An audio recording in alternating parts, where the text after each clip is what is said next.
habang binubulay ko ang iyong mga salita, habang minamasdan ko mga gawa mong kahanga-hanga. Ganda ng araw sa umaga at sa gabi may ningning ng mga tala.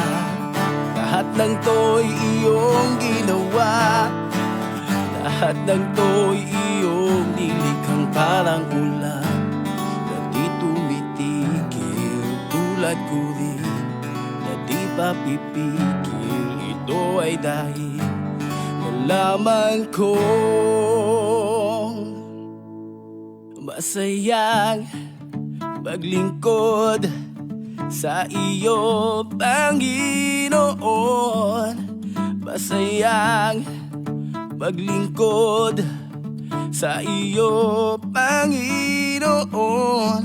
Di ko maisip, di ko mabilang ang iyong pag-ibig, oh Jesus.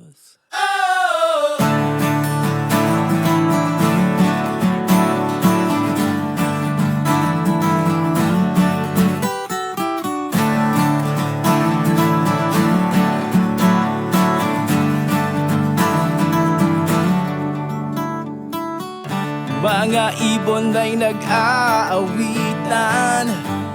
ng pasasalamat, tulad ng ligaya na itinanim mo sa puso ko. Araw-araw ay lumalago, dindidilig ng biyaya mo, biyaya mong di nagkukulang, umaapaw sa kasaganaan parang ulan na di tumitigil, tulad ko rin na di pa pipigil. Ito ay dahil nalaman kong masayang maglingkod sa iyo, Panginoon. Masayang maglingkod sa iyo, Panginoon. Di ko maisip, di ko mabilang iyong pag-ibig, oh Jesus. Parang ulan na di tumitigil, tulad ko rin na di pa pipigil. Ito ay dahil nalaman kong parang ulan na di tumitigil, tulad ko rin na di pa pipigil. Ito ay dahil nalaman kong masayang maglingkod sa iyo, Panginoon. Masayang maglingkod sa iyo, Panginoon. Masayang maglingkod sa iyo, Panginoon. Masayang maglingkod sa iyo, Panginoon. Masayang maglingkod sa iyo, Panginoon. Masayang maglingkod sa iyo, Panginoon. Masayang maglingkod sa iyo, Panginoon. Masayang maglingkod sa iyo, Panginoon. Okay, sayang maglingkod sa iyo, Panginoon. Oh Diyos, masayang maglingkod sa iyo.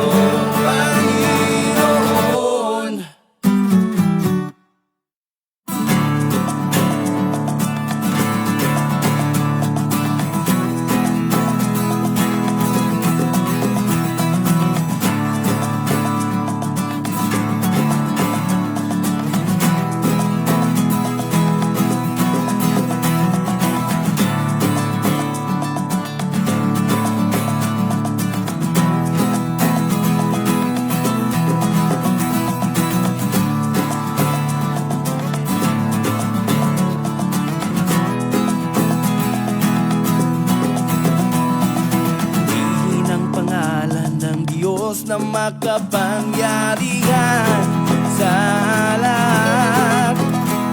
Tayo ay sama-samang maglilingkod sa kaniyang kalwalhatian magpakailanman. Sigaw mo ng mailakas, salita ng Diyos hindi lilipat. Langit na kaniyang pangako, tayo'y tagapagmana. Sa langit, tayo'y sama-sama, sama-sama maglilingkod sa dakilang Diyos na may likha. Sa langit, wala nang kahirapan, sama-samang maglalakad sa munti at gintong daan.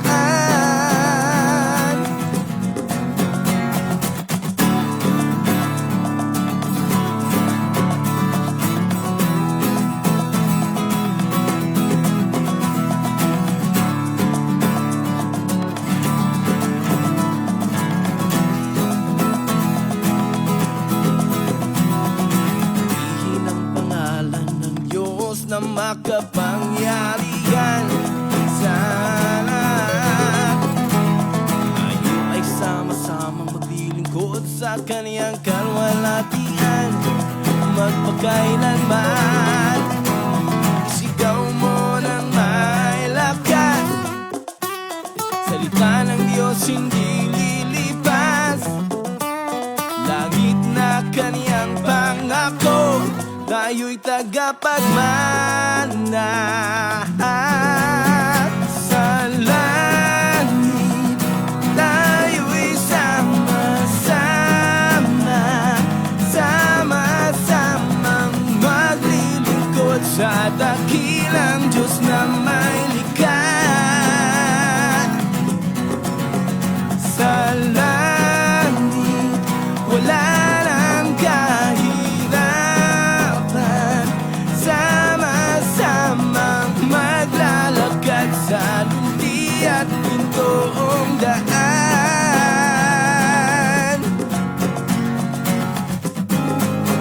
Sa langit, tayo'y sama-sama, sama-sama maglilingkod sa dakilang Diyos na may likha.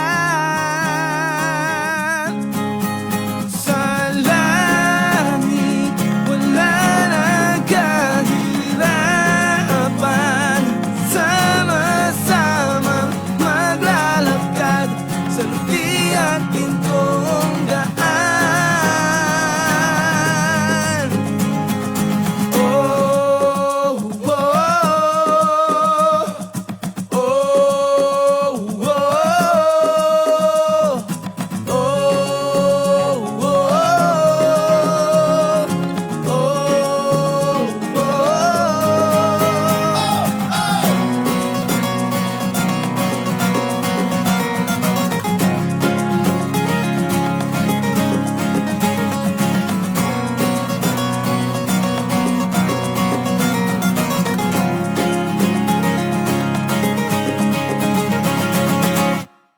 for the moment we're together as we offer all praises to you.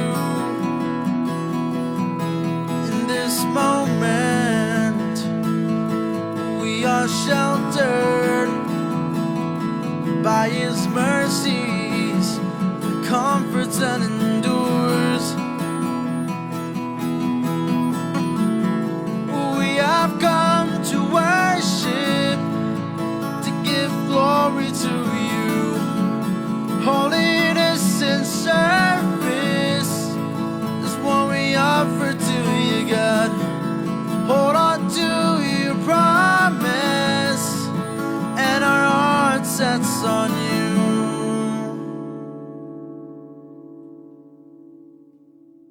Soon you'll be back.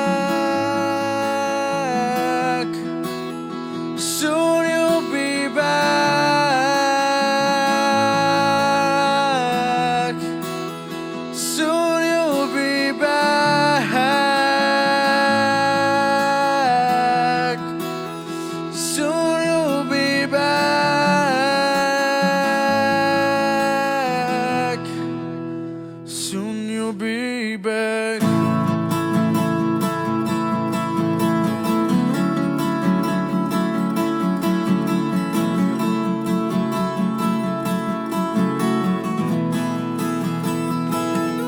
For the moment we're together,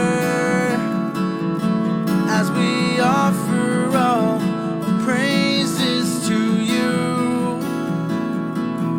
In this moment we are sheltered by His mercies that comforts and endures.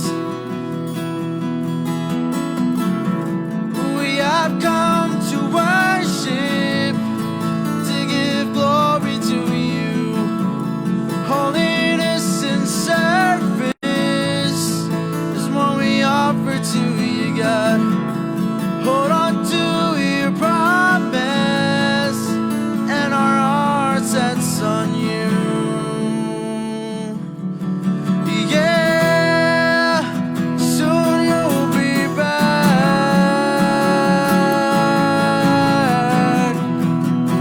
Soon you'll be back.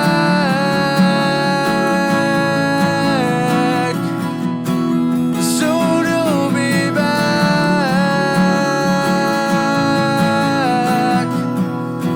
Soon you'll be back.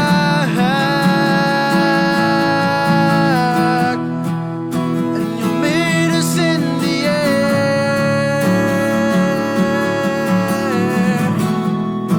Soon you'll be back.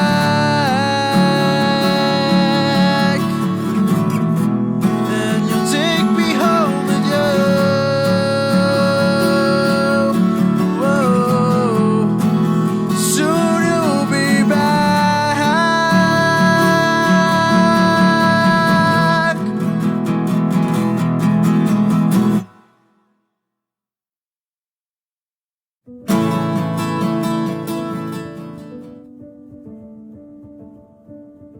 Greetings in the name of our Lord Jesus Christ.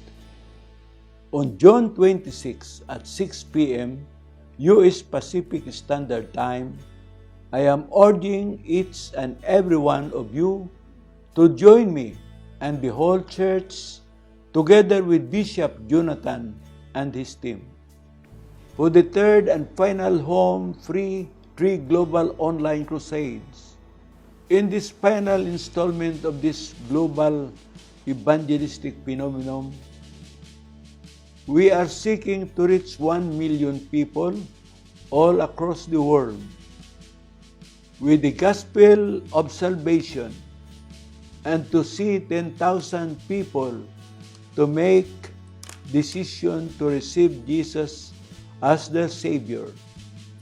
This indeed is going to be a huge undertaking that will require our partnership and unity to achieve its success. As our world today continues to be shaken by this ongoing pandemic and by all types of social and political upheavals, we as God's people must never allow the light of the gospel to be extinguished or eclipsed by the uncertainties of our time. We must remain driven and committed to speak and share the gospel, for it is only when our world hears and receives this message that our world will know peace and hope from our Lord Jesus Christ. Please pray that our Home Free Tree Global Online Crusades will reach 1 million people throughout the world, and for 10,000 people to make individual provisions to receive Jesus as their Savior. Pray as well for Bishop Jonathan and his team, that the Lord will give them anointing to do these crusades with anointing and power. May God bless all of us.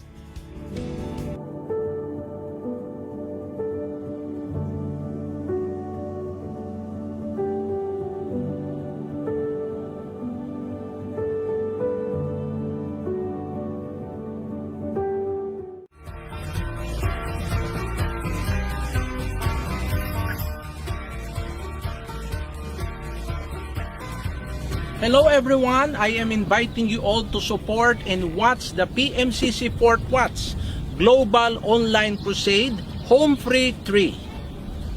The last two episodes of Home Free have yielded remarkable number of rich and profession of faith.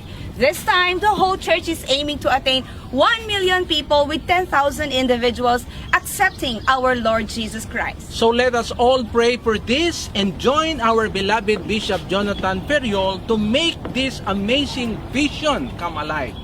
Be God's instrument in bringing salvation to many, so encourage all your friends and family to watch with us.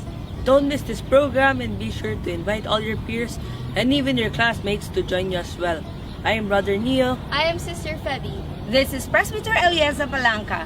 And this is Bishop Aldrin Palanca. Let us spread the Lord's Gospel through this program.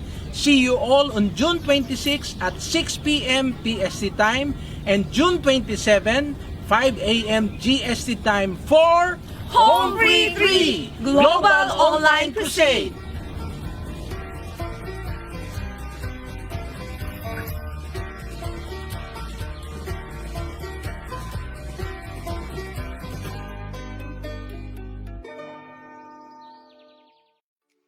Kayo po ay malugod naming iniimbitahan na manood ng Home Free 3 Global Online Crusade this coming June 27. Ngayong Sabado na po yan, 9 a.m. sa Surer World and Live TV Asia Facebook page. Watch and be blessed! Home Free 3!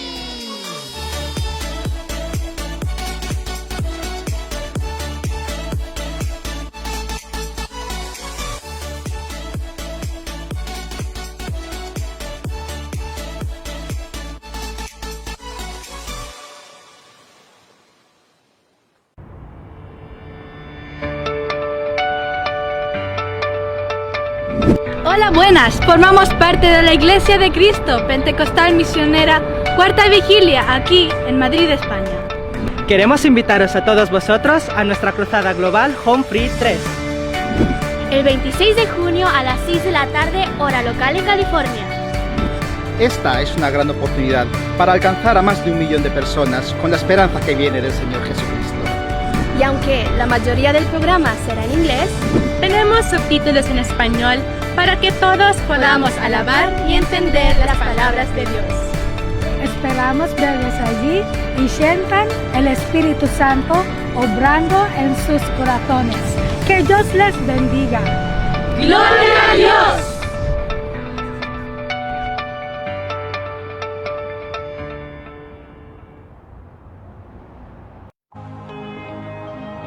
What the Lord has done in our past Home Free Global Online Crusades were truly amazing and magnificent.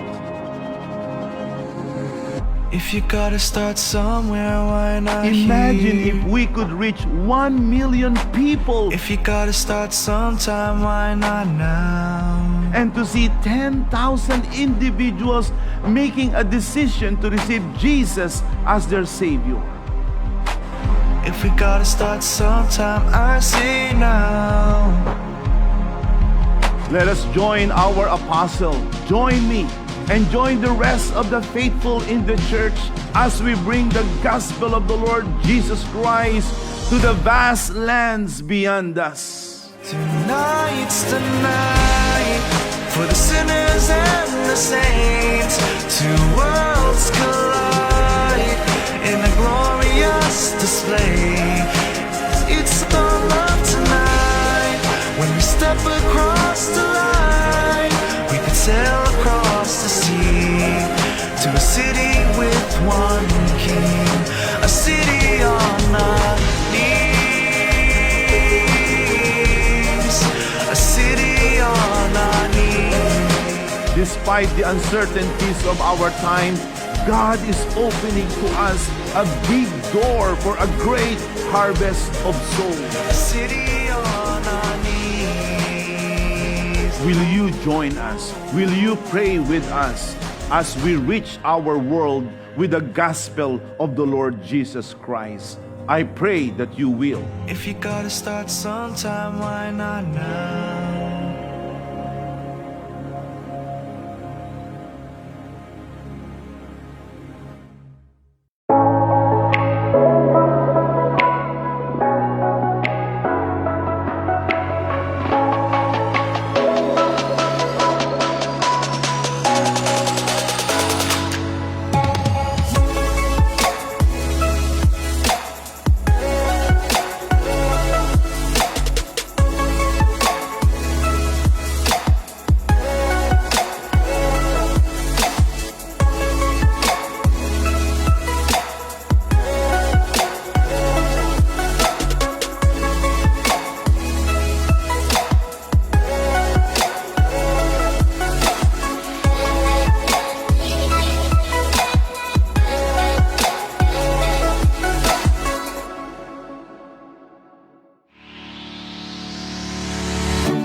friends, here we stand.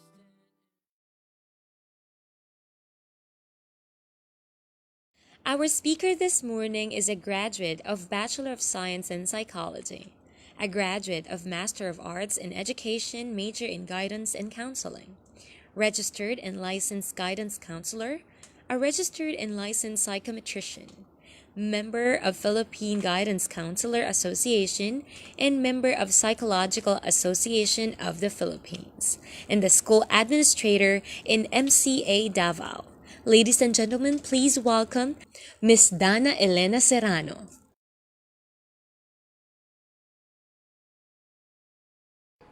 Good day to everyone. It is indeed a blessed day for me and of course for all of us because this is another chance for us to learn and to be informed of things that we need to know, especially now that we're having this virtual conference and we need to be clarified with some pertinent issues which is very relevant nowadays. And I am indeed honored and blessed also to have been given this task of sending to you what I have known and what I have learned in order to help all of us, especially in the field of psychology, that we really need to be harnessed of, especially now that our learners and as well as our parents need this very much. And first of all, my greetings to everyone, the administrators and spiritual advisors, and as well as the teachers who are listening now. It's indeed my joy to be a part of this Congress, and I hope that after this talk, you will learn as much as I have learned as well. And this day, I would like to give to you the topic about mental health, adapting to the new normal in the academe. So don't worry because from time to time, the PowerPoint that I have made will be flashed on the screen so that it will guide you through the process of our discussion. So again, I am going to discuss with you mental health and adapting to the new normal in the academe. For as we know, this is very much important and relevant to the situation we have right now. And first and foremost, I would like to give special citation and thanks to Dr. Norly Domenden. He is tagged as the Psychologist of the North, wherein this talk of mine is adopted. And thank you very much, Doctor, for the timely and relevant discussion webinar I have attended. And this helped me a lot also in understanding what our present situation calls for, and I hope that this will also help us in this school system and bringing this about also. So shall we start? Are you ready now? I know that you are indeed ready because we have been through a lot for these past months and of course for the previous year, and we have learned a lot as well. But again, I would like to remind all of us that the situation we are facing this school year is a lot different from before. You know, before had been very smooth, and the usual thing we do, every day we do, and every day we cater. But now this is a different story because of the present pandemic we are experiencing. But nevertheless, thanks be to God because there are ways wherein we can be helped and we can help as well. There are ways that we can deliver the things that we know in order to help our learners adapt to these changes. Now, we also have to look into the situation, not only their IQs, but as well as with their EQs, or shall we have a bigger umbrella, the mental health of the pupils or learners, and we have to take into consideration right now. So let's have this first and discuss the goals of education. First and foremost, we have to see these goals as very important and crucial in bringing about a new program. Because you cannot start a program without looking into the core. So let's look at the goals of education first before we put necessary intervention, the things that we need to put into our present situation. So the goals of education are the following. Education is for, number one, change. Yeah, of course, because change is evident every day, every second, every minute. People change, a lot change. Even the situation now is changing. The curriculum has not been changed, but it has been, or there is an addition to it. And this change has to be evident, or it has to exist in order for these learners to adopt. That's why education is not only for change, but it's also to adapt to changes. So that's number two. Number one goal, education is for change. And number two, it is to adapt to changes as well. Because we really have to embrace the new trend. We have to face reality. Yun naman talaga ang totoo. We have to embrace it, we have to love it, and we have to understand in order for us to learn. If we are very resisting of the changes, then we cannot learn. But since the goal of education is for change, we have to adapt for the changes, or to the changes as well. And next is preparation for the future. Another goal for education is to prepare our learners for the future. That's why we teach them well. We harness them, their skills. We teach them how to do this and how to learn this, because we are preparing these kids for the future. Yeah, that's why it is very essential for us to know our job, our description, in order for us to help prepare our learners in the future. So according to Martin Seligman, he is a well-known American psychologist and a proponent of positive psychology. He said, there is a quotation that he said, we are creatures living for the future. Well, that's true, because what we're doing now is for the future. That's why Maranatha Christian Academy is trying its best, real best, in order to bring about a very good outcome for our learners. Okay? So next, I would also want to show you a graphic presentation of the goals of education. I have here a pie chart which will be subdivided into 5 parts and slices that I would want to discuss with you one by one, at least just to give us a glimpse of what we should target as educators, as teachers, or even if we're in the upper rank of the school system. We have to take a closer look at this essentials in order for us to arrive at a very good program. So let me discuss one by one with you what should we learn to inform our learners, and for us also, we should be very keen of this. So first one is physical. In the physical aspects, we should experience their wellness before illness. Of course, we educate our learners. We educate everyone that wellness is important for us not to have illness. Especially now, yung COVID, di ba? We are always reminded to do this and to do that. For us not to have that kind of disease, which is very novel.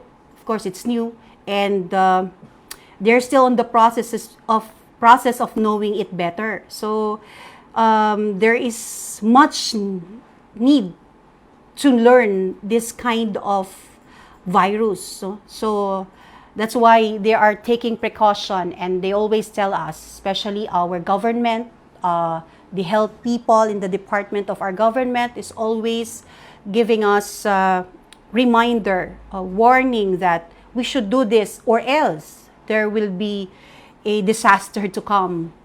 So we experience wellness before illness. It's very essential. We should always think about helping our kids know their physical bodies and educate them what they need to know in order not to be sick, as well as to make responsible body choices. Of course, that's physical side, and practice self-care. And as well as with intellectual, we cannot resist this one because this is very important. The intellectual aspect, which challenges the mind in new ways and creatively increase productivity, of course, and identify issues and choose action. Education is not only for a big charter for intellectual. Let's always remember, it's a big pie that intellectual is only a slice. No? There should be physical, intellectual, and next would be emotional. Yeah, of course, if there's an IQ, there's gonna be an EQ. Emotional pertains to an approaching life optimistically and effectively coping with stress. Nako, yung stress na yan, very, it's not controversial, but it's very common. But that if we are not feeling well, we always say, oh, I'm stressed. Oh, I feel bad. I'm stressed. You know, you're sick. I'm stressed kasi. Now, it has been an everyday language because of, let's say, if somebody has felt something bad on his body, he might think that, ay, kasi dalo ng stress yan. Which is very common naman. And even psychologists accept the fact that it's really that. And it's better off than saying, problematic ako eh. Diba? Mas gumanda eh. Kaya stress mas magandang sabihin kaysa the word problematic. Sabi nga nila, mas social. Anyway, it's on the same realm.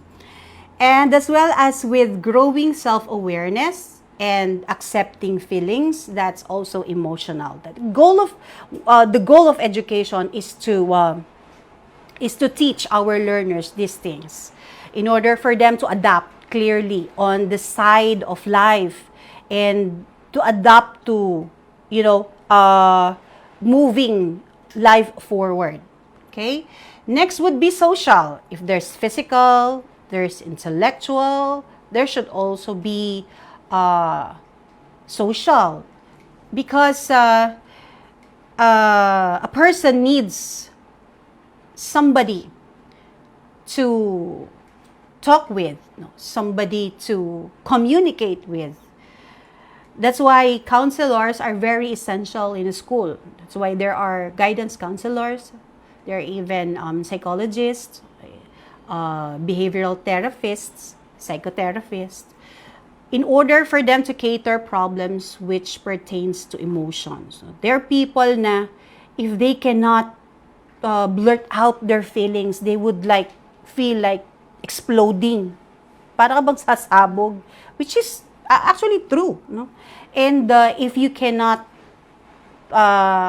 anymore control, and you cannot anymore fill in this barrel of problems in your heart, you really need to let it out, and at least that would make you feel fine. Okay, so in the social aspect, that is helping an individual and educating an individual to grow interpersonal connections. That's what I'm talking about a while ago, that we need to have a channel of talk or channel of communication in order us to relieve our tensions, to relieve our problems, to relieve, this everyday burdens that we have. We need someone to talk with, and that is very important. It's like in the church, we do prayer. Why? Because we need to talk with God every now and then. It's like something that would relieve us from the pains and struggles in life. That's why we need to pray. But in the realm of education, we need interpersonal connection. Intrapersonal it could be, or interpersonal it could be, as well as its connection, then it's okay. It's also with the pertaining to living in harmony with others and stabilizing support network. When I am in my, I forgot what title of the class I am in before, we were told by our professor to do a network, support network.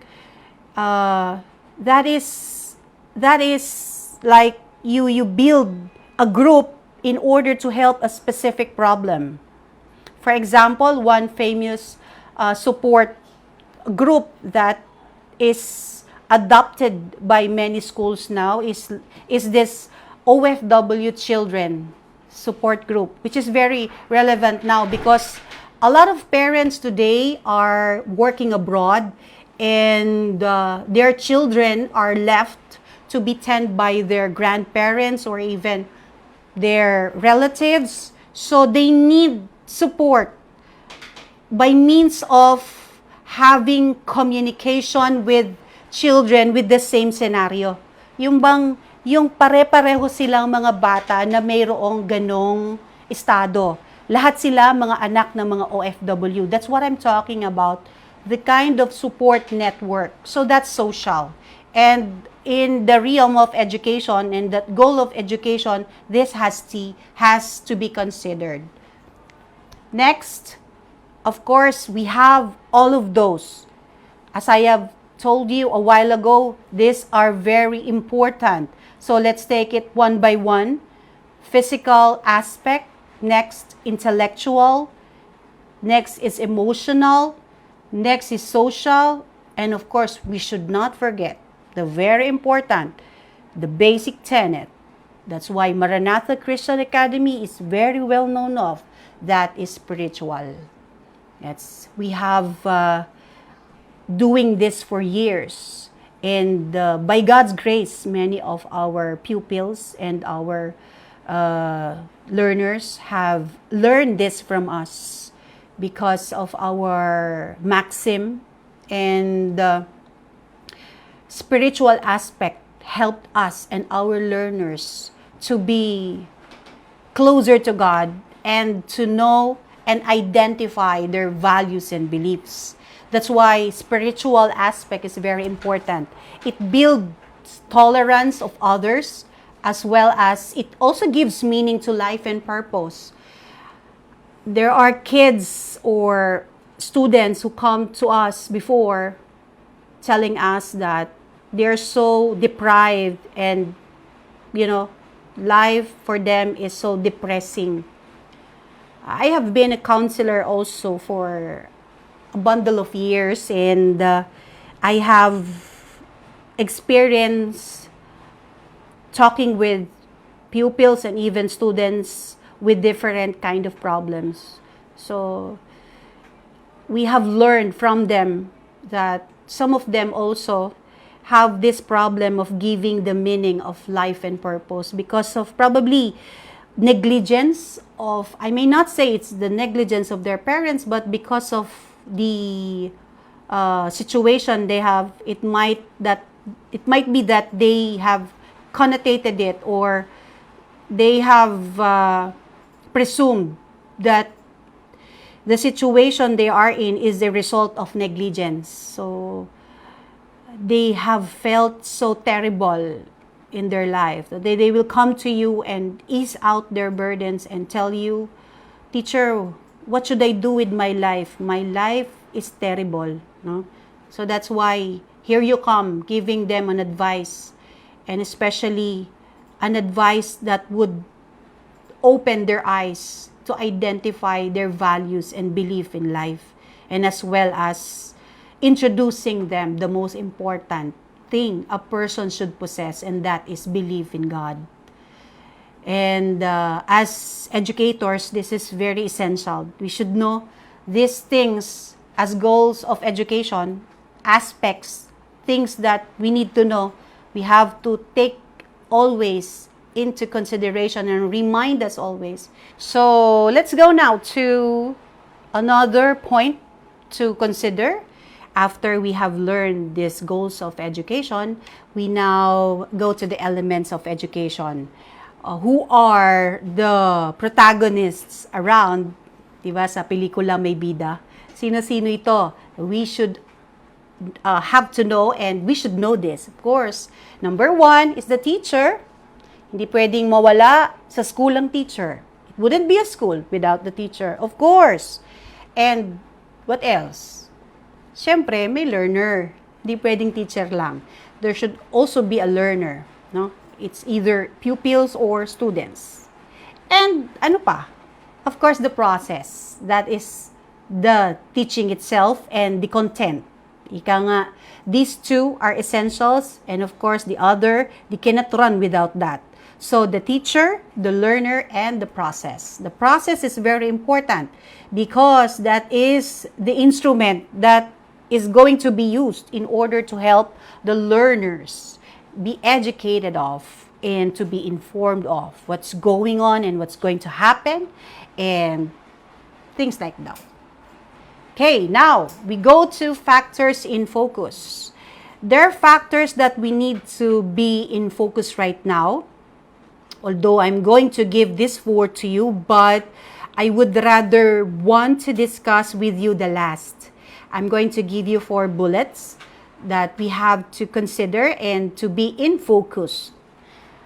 Number 1 is the constant changes, especially now. It's very evident that the changes is progressively going, and changes itself is not constant, but there is always change. That's why it's constant change, no? Change is never eliminated. Hindi siya naalis. Lagi na siyang pagbabago. At mananatili siyang magbabago. That's why it's constant change. And also natural calamities, which is very evident as well. Calamities such as earthquakes, which is very frightening.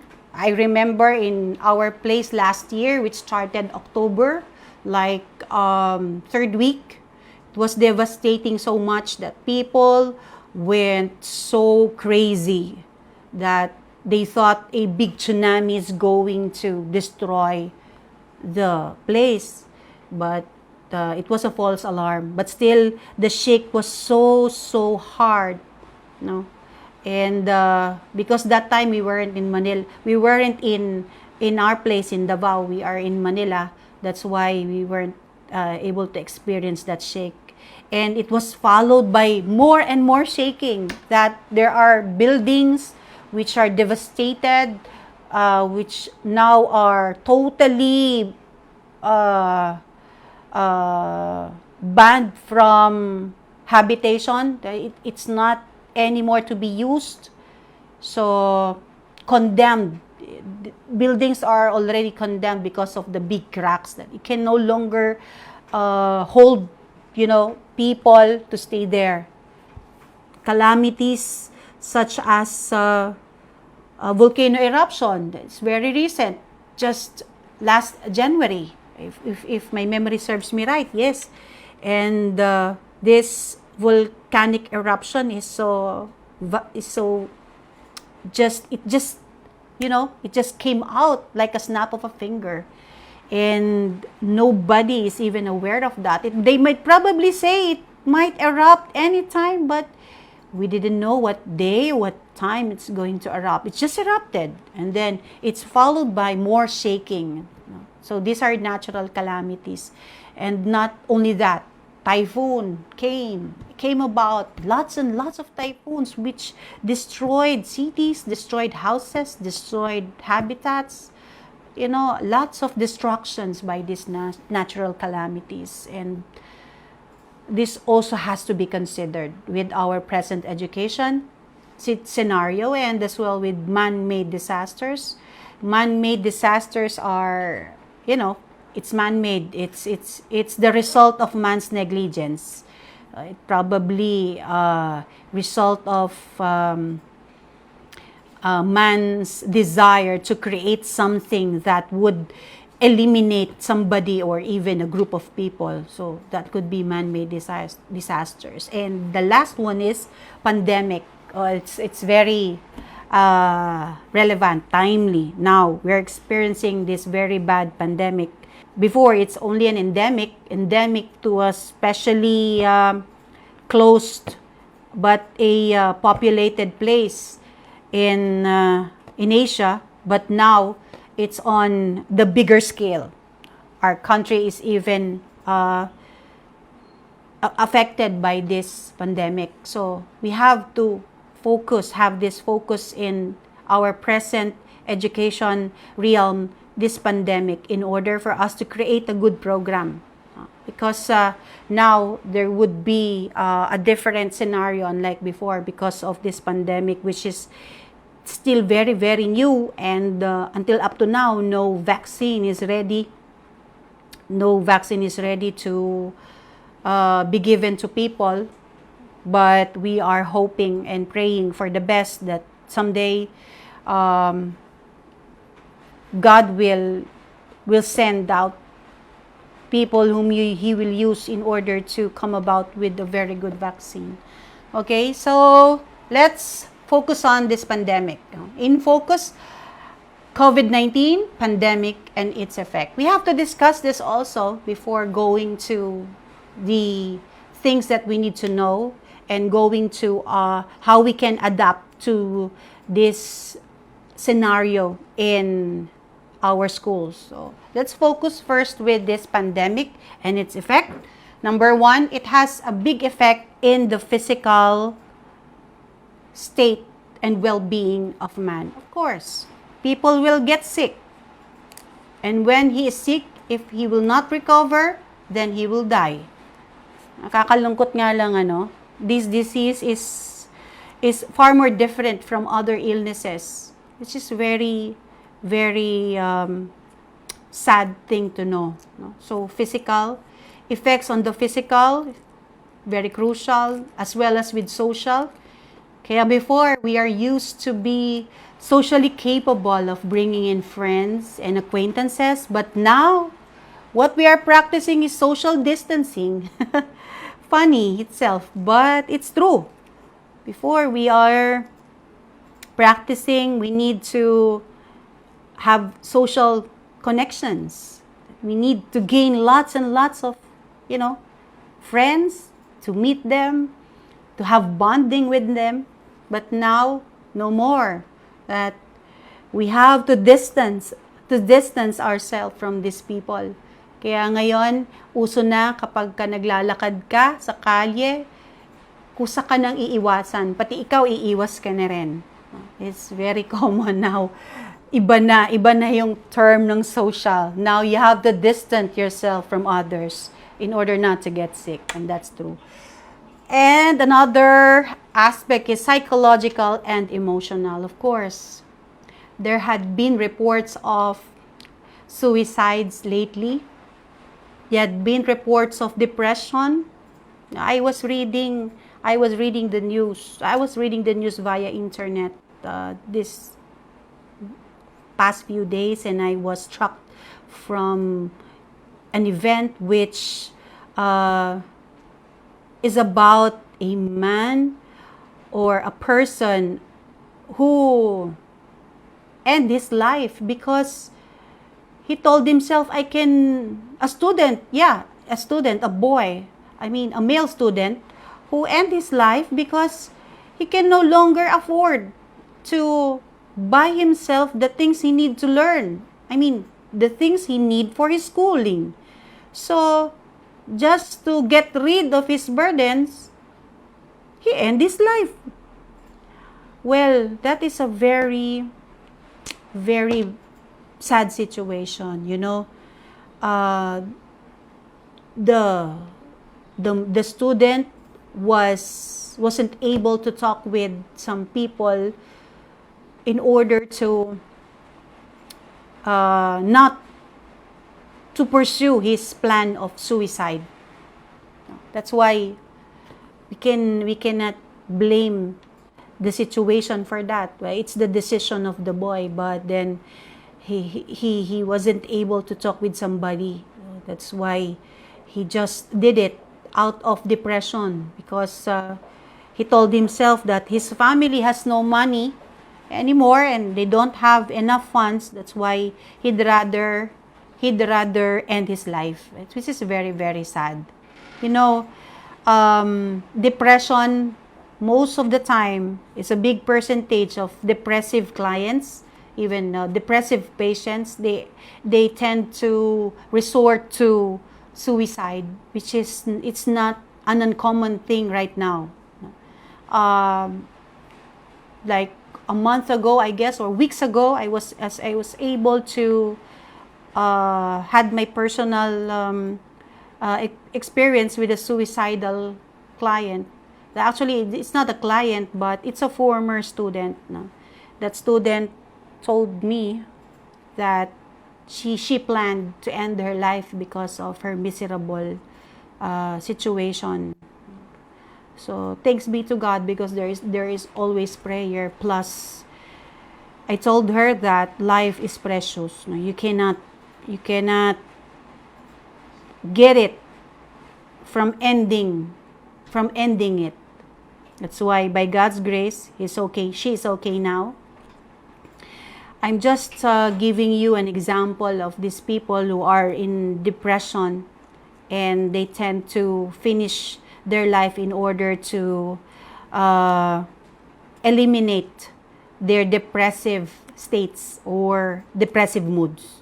Okay? So, isang epekto yan ng pandemic. And as well as with the academic.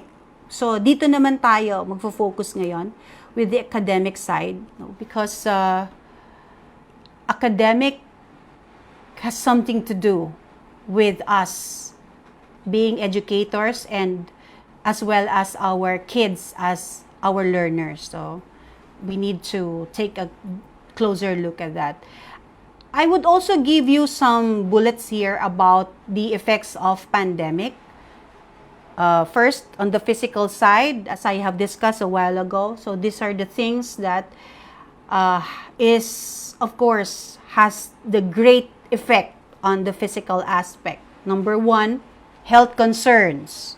Of course, as I have told you a while ago, marami na nagkakasakit. And as well as because of inactivity, that's number two. Lack of exercise, because you're always at your home. Yung mga walang space sa kanyang bahay, hindi na rin makapag-ehersisyo man lang. So that's why people now are getting heavier than before. And sabi nila, hindi na quarantine pig. Because of the situation. And also, eye strain. Because of that is something to replace the activity that you are doing before. That's why ngayon medyo mas tumatagal ang time ng tao sa pagbabasa ng mga news or whatever it is, social media, through their gadgets, so internet and the like. And also digital problems. Ano po yung digital problem? Siyempre, gagamitan mo ng daliri yan, di ba? Kamay, daliri, or what. So, I don't know if we're having carpal tunnel syndrome na kapag matagal ka nang nagpipipindot niyan, may sumasakit na rin sa kamay mo. And that is very common. And as well with social aspect, that includes isolation and longing. No? Kasi nga, wala nang bonding sa mga friends. Unlike before, bagay it's okay that, can I call you? Can we go out? Let's eat outside. Now, no way. We should have distancing. So, isolation. You are on your own. You are in quarantine. Diba? That's why that's the basic tenet of quarantine. That you are isolated. No, you cannot go out. You should stay at home. Or else, you will have to catch that dreaded disease. And, of course, longing. Longing of your loved ones, longing of your friends, and these people who are very, very important to you. And as well with psychological and emotional. So minsan yun nga, sa psychological aspect, mood disturbances, depressive symptoms, anxiety symptoms. Ano yung anxiety? Lagi ka nalang nagwo-worry. Ano bang mangyayari? Ano na ba ang ano? Marami tayong wino-worry sa buhay natin. Okay? And frustrations. Frustrations such as, oh, ba't nagkaganito? But then, when we have to realize that these things happen because it's going to be or have a domino effect. This pandemic will not just affect a certain aspect of life, but it will also affect lots and lots and even all aspects of life. That's why people have these frustrations that is making them very anxious, worrier, and the like. And academic as well, children lose interest, especially those that they say na, uy, nako, hindi ako sanay sa ganyan. Wala akong skill sa ganyan. Kahit nga teacher, di ba? No, they're afraid because of this new technology that they have not tried. They have not tried yet. Not only in our system, but in other institutions as well, that they're not well versed of technology. That they have to embrace the new technology now, and as well as this disrupted momentum and feeling of being de-optimized. Okay, next, how do we view the circumstances? Let's look at this. How do we view the circumstances? Let's take this first item, internal versus external. Paano ba natin tinitignan tong sitwasyon natin ngayon? So, let's look at it. Internal versus external. When we say internal, it means tayo yung may control ng sitwasyon. We can control the situation by ourselves. That is internal.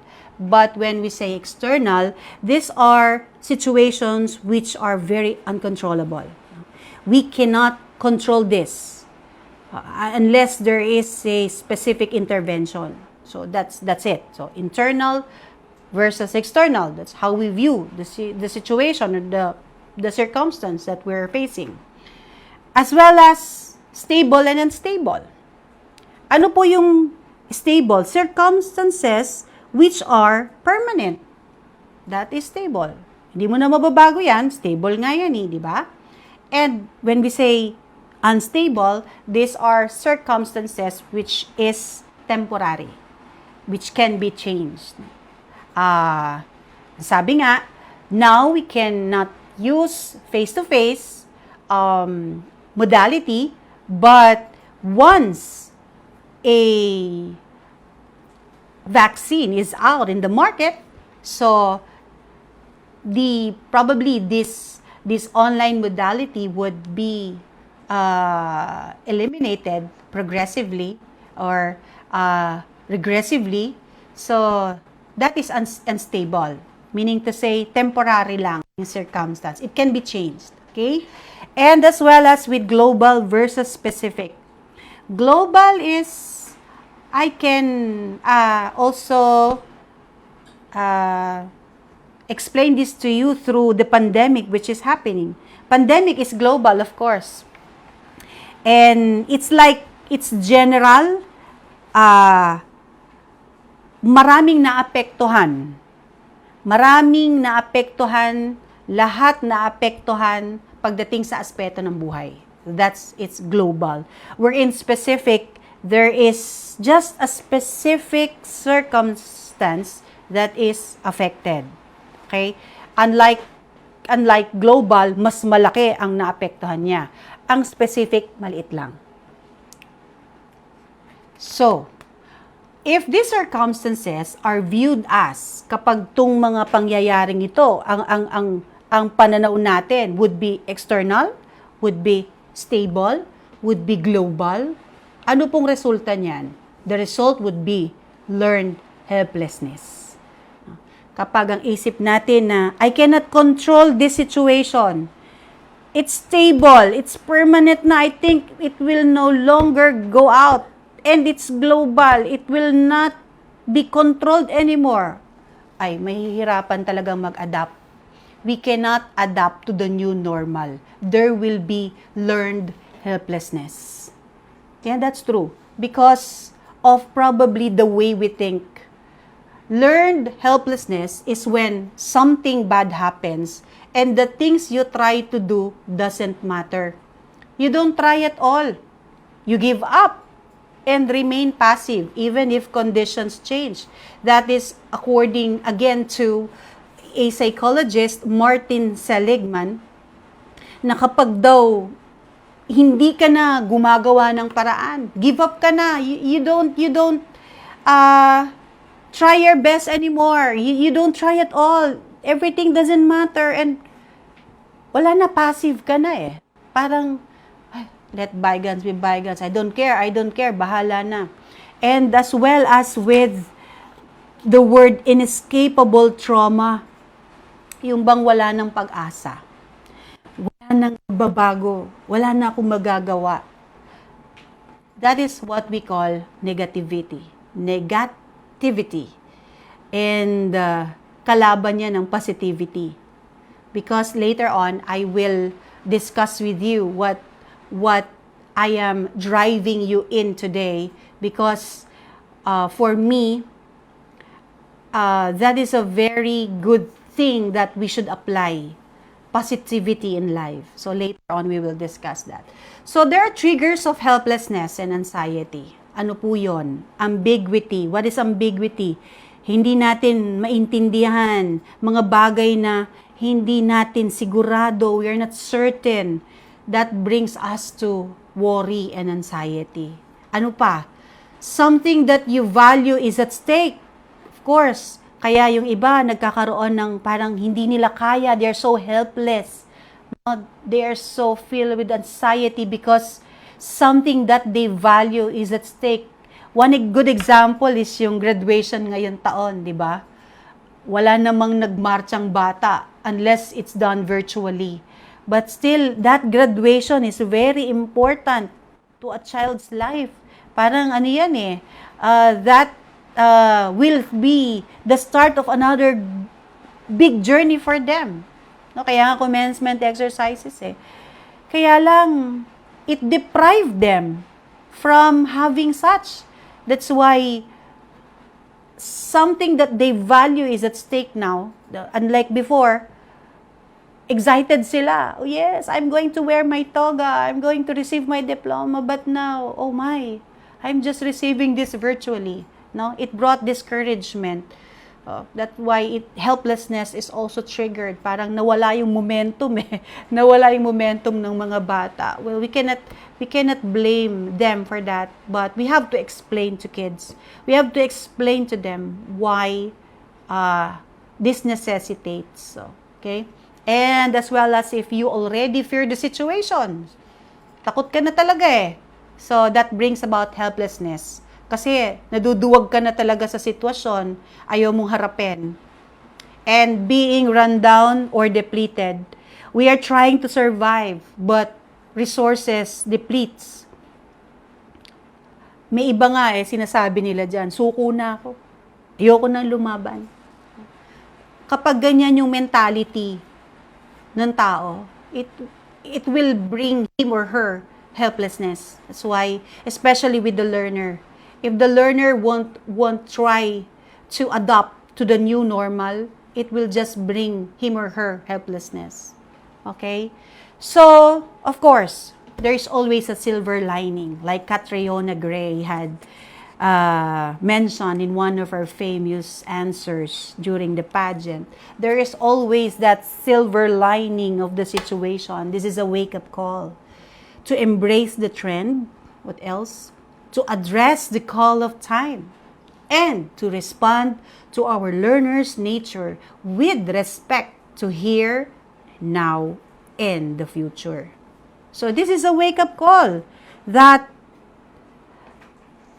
despite this disastrous event, merong pag-asa. Yan yung silver lining, di ba? Meron tayong naaaninag na pag-asa despite of this disastrous event that happened. And this is to help us to embrace the new trend. Medyo mahirap talaga ito. A lot are still skeptical about this. And how will this go? Ano ba ang outcome nito? Hindi ba ako maalangan? As a parent, hindi ba masayang ang budget ko dito? As a student, hindi ba ako magkasakit dito?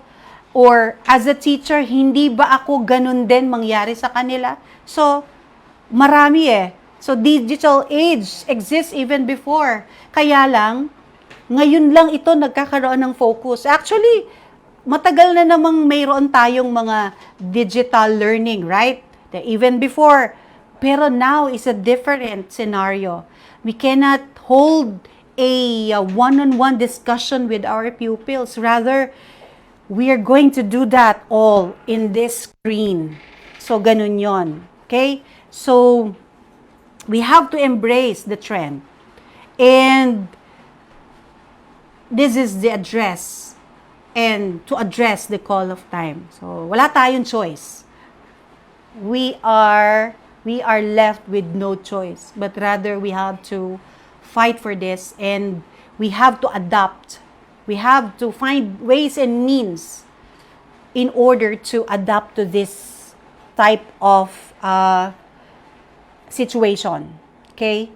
So, the academe adapts the following. Number 1, the distance learning. The alternative learning, blended instruction, self-regulated learning. And that is the new normal. I love the word, but it seemed to me that the word is very vague. There are lots of things to consider in order to understand this new normal. When we say new normal, bagong gawin na yan. Unlike before. But how about our faces? Would it be new again? No, I guess. It's just the manner of how we introduce things to help us survive. So this is the new normal. So medyo inaaral pa natin. But in our school system, by God's grace, our cream of the crops are doing their best in order to arrive at a very good system to help us adapt with this new normal. Hindi naman kasi talaga madali. Hindi talaga madaling yakapin to. But then we need to, because it's the wake-up call. Although many teachers still adapt to the old ways of teaching, there are teachers who are hindi naman po matanda, pero it might be that they're not interested with technology before. Now, they're hesitant. How am I going to do? Hindi ako sanay, hindi ako marunong. No? So, ang modality natin ngayon is online learning. How will this teacher react? Those who don't know technology, yan ang problema no?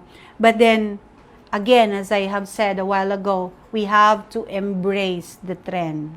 No matter what we do and wherever we go, the new normal is there and we have to adapt it. The new normal calls for the following. We have to consider family involvement, which is very important. Family involvement, of course, it involves the family itself. And the new normal in learning needs to be attended also by the family, especially with younger children. The family should always be there in order to guide these children on how they're going to cope up with the present trend. No? Unlike nga before, when the child comes home, hindi naman lang natin natatanong. Their parents na don't even ask their kids, "Uy, kamusta? Ano na kaya nagawa nito anak ko sa school?" But now, you can no longer ask that because your child will be at your side 24/7. So that's why You need to be there in order, the family needs to be there in order to guide the child. Mas maganda nga, no? Although mahirap, but then the family involvement is very, very essential. So, as well as school, family, community collaboration, it's a support system where everyone in the community joins also in the learning process. I have gone with a rant from some teachers. Sabi pala nung, I don't know who told this, pero I've just gone this, I have heard this far from social media, na sabi doon sa line ng mga parents, teachers will have less interaction with their students physically. That's why yung sweldo daw dapat ng mga teachers or compensation of these teachers must be handed daw sa mga parents. But we should teach our parents that parents are first teachers of the children. And as parents, there should be lifetime teachers. And as lifetime teachers, it is their responsibility. And if it's their responsibility, why should they be paid? Yun lang yun. Mas madaling sagot. No? It's their lifetime responsibility and why you should be paid. Diba? That's why school, family, collaboration. Dapat magkaroon nito ng magandang communication, especially now. If your communication with physical learning before is like 50 to 60%, now it should be 90%. Kasi hindi natin nakikita ang mga bata. There should be a greater collaboration with school, the family, and community. Okay? So, when parents entrust their kids to the teachers as well give them unconditional love. Alam niyo, we always say to our orientation and even our guidance program that teachers really give unconditional love to their children. Why? Sa mga maliliit na bata, teachers do wash their buttocks, no? Kapag nag-defecate yung bata, teacher ang maglilinis niyan. Kapag nagkalat yung bata sa room or something, they made a mess, teachers pa rin yan. Unconditional yan. It's not their job, but it's because they love their kids. Pag may problema ang bata, teachers din ang kausap. So, you know, teachers are really heroes in the school. That's why they have really to be applauded, you know, giving them applause because they are heroes, unsung heroes that is really giving their best in order to deliver good results to the students. And as well as with individual empowerment is empowering our learners individually. Now, that is through the modalities we're offering them, and it's gonna be in self-regulated learning. So, ang disiplina ngayon would really fall on the child. That's why there is a need for family involvement. Baka kasi mamaya sa online mawalan. You don't even know that the child might log in, but he's not listening. That's why the family involvement is very much crucial. In the individual empowerment, children learn with minimal supervision. That is the new normal. Kaya na niyang i-discover yung mga bagay kahit wala si teacher. Wala na yung learned helplessness. So, it will not be developed, rather it will be eradicated. So, tayo naman sa school, we have to trust our learners. If we have developed this to them, if they are individually empowered, we have to trust them. Okay? And, of course, if this is not effective, parents can tell us. But as for now, this is what we see as effective. Okay? And we really need to provide everything in order to get this done. Next would be the role of the academe. What is the role of the school? What can we do? It's coping and adapting. Yan naman talagang trabaho sa school. We have to cope, we have to adapt, yes. And we have to cure, prevent, and enhance whatever it is. Now, how can we do it? Ito yung sinasabi ko kanina. That is through positive education. We can do it through positive education. We cannot We cannot simply get what we want if we are negative thinkers. New normal can be done if the person or the individual has positive mind. So what is positive education? Positive education is using positive psychology in promoting holistic learner development. Positive psychology is the new science, actually. And to embrace this new trend, to embrace the new normal, one has to be positive. If we keep on instilling in our minds the negative aspects of, this situation, we cannot embrace the new trend. We cannot have the new normal. But again, if one is positive, then it's easier for that person to embrace the new normal. So does it mean that the curriculum has to be replaced? Actually, no. The curriculum will still remain intact. Positive psychology or education has just to be, it will support the existing curriculum, and it will also integrate. What do we need to ponder? What do we need to consider or to think about? What do learners want in the future? Diba? They want to be happy. They want to be successful. Tayo, what are we teaching them? Academics, math, science, language, history, skills, etc. The traditional. In positive psychology or education, we have to consider happiness and success. They are not the goals, but they are the journey. Journeys, meaning to say, in order to take hold of the new normal, you have to take it with happiness, and you have to take it wholeheartedly. Yung word na ginamit ko kanina, unconditionally. You have to prepare yourself. Don't mind the negative things, but you just have to give into that in order to embrace it. Because that is the thing that we need to know now, because we are left with no choice. That's why happiness and success, these are not the goal, but these are journeys. This will go along the way. This will go along the path as we are going to the new normal. According again to Martin Seligman, if you live in a more benign world and you want to enjoy the world you live in, you have to break the hammerlock of the negative. That's true. Researchers also show that the non-cognitive skills such as values, attitude, and character, these are important.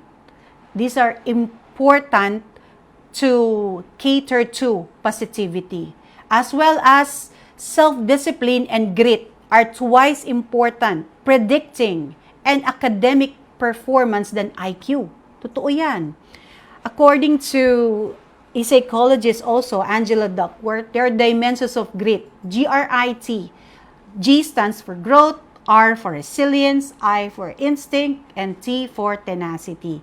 These are the predictors for academic performance. Some people say that, hindi, basta mag-aral lang isang bata, okay na yan. No, it's not a good predictor. But the self-discipline as well as grit, yun nasabi ko sa inyo kanina, just look at the screen.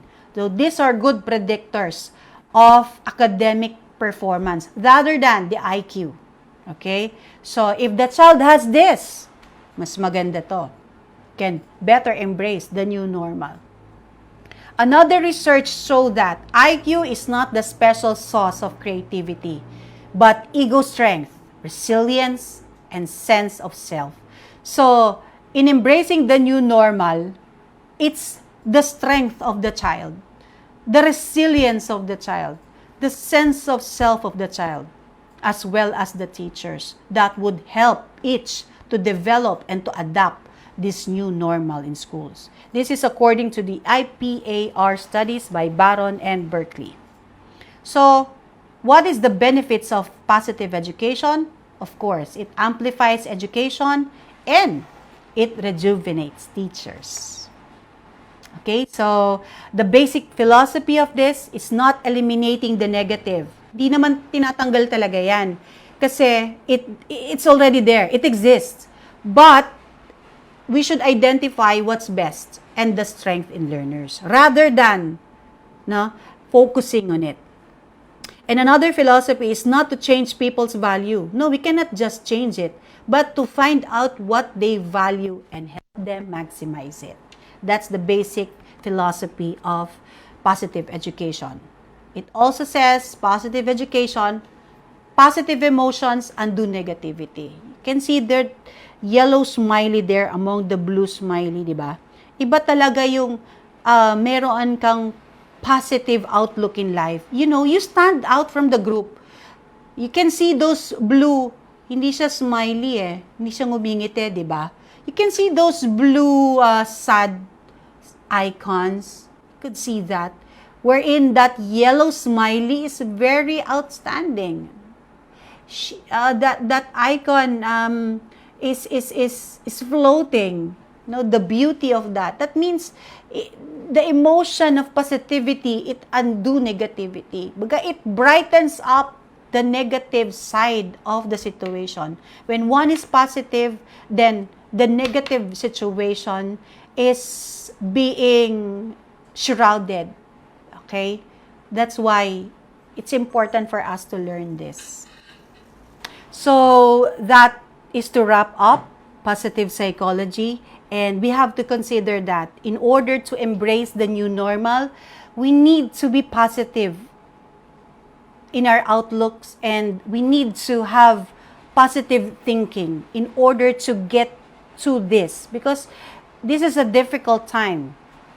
And this will also help our mental states to think properly. If we're positive enough that this type of modality, this type of situation will help us, then be it. Because of the kind of character that you value, it will help you to get through things. I want to, although I also have some of interventions here, but I don't have much time. Maybe if sometime I would just give this to you. But I would want to end this talk with a ponder. The thing that we need to consider also, and we need to apply in our life. It says, we need to believe that our learners are capable of changing. Yes. Otherwise, we are not supposed to be in the academe. That's true. Pag wala tayong paniwala na walang mangyayari sa mga tinuturuan natin, we are really not inclined to the academe. But if we believe in them, we have positive attitude with them, well, we are fit in the academe. So, that's it. Thank you so much for listening, and my greetings to all of you. I hope that this will help you a bit, if not much, but at least. And if you want to have a copy, I'm just going to send this to the education committee for them to hand you the copy of my talk, and at least would help you get it done through day by day, this new normal. And I hope that everything will be in the best form as the days pass by. And we hope and pray that all these things will just pass, and someday we'll be back to the normal, to the original normal. But now we go to the new normal. Thank you so much, and God bless us all. Maraming salamat po.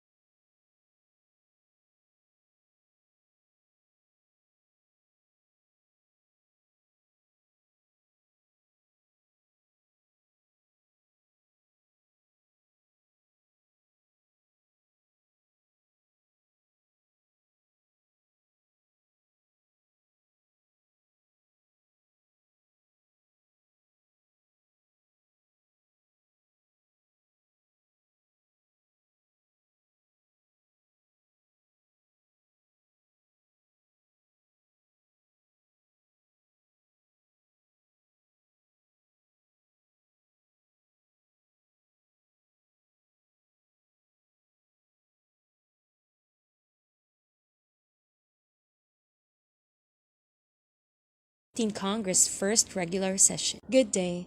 Our speaker this morning was the 15th Congress Benjamin of the House, a title accorded to the youngest member of the House of Representatives. Having been elected into office at the age of 25, she became part of Philippine history as the one who administered the oath of office of then-elected Speaker of the House Feliciano Belmonte Jr. during the opening of the 15th Congress first regular session. During her 9-year stint in Congress, she espoused the welfare of the children when she served as the vice chairperson of the Committee on Welfare of Children. As one of the youngest legislators during her time, she was also invited to speak and represent the country in various international conferences by the United Nations Populations Fund, International Parliamentarians Conference, and Asian Parliamentarians Conference. On her final term, she has served as one of the 6-member contingent of the House of Representatives to the House of Representatives Electoral Tribunal, headed by Chief Justice Justado Peralta and Justice Presbitero Velasco. She is an alumna of Maranatha Christian Academy of Imos Elementary Department. In 2004, she finished college with a degree in political science from De La Salle University, Manila, and later on completed her Bachelor of Laws from the University of Santo Tomas in 2008. In 2012, she has completed her executive education on Emerging Leaders program at Harvard University John F. Kennedy School of Government in Cambridge, Massachusetts. She is currently an undergraduate of Master in Public Management at the Ateneo School of Government. Ladies and gentlemen, please welcome Ms. Abigail Faye C. Ferriol Pascual. A pleasant day to each and everyone, especially to the head of the Education Committee, Evangelist Let Ferriol, our distinguished EDCA members, school leaders, administrators, and teachers. The task that was given for me today is to discuss the Data Privacy Act of 2012 in relation to our school setting. As school leaders and administrators, we need to familiarize ourselves with this in order for us to comply with the requirements of the law. Why is it important for school leaders and administrators to be familiarized with this Data Privacy Act? First is that personal information is treated by law as literally like a personal property. Pag-aari po ng isang tao ang anumang impormasyon tungkol sa kanya. Also, it involves the safety of the identity of our students and their parents. Lalo na po sa panahon natin ngayon that there are scrupulous individuals who use personal information to scam people online. Sometimes, all they need to know is the person's birth date and full name. Nahahack na po nila ang mga bank accounts, ang mga emails. Also, we need to be familiarized with this law in order to protect the school from unnecessary troubles. If we know our rights and also the rights of our patrons, if we know our duties as schools, we are sparing ourselves from unnecessary troubles. Ang sabi nga po ni Ernie Baron, knowledge is power.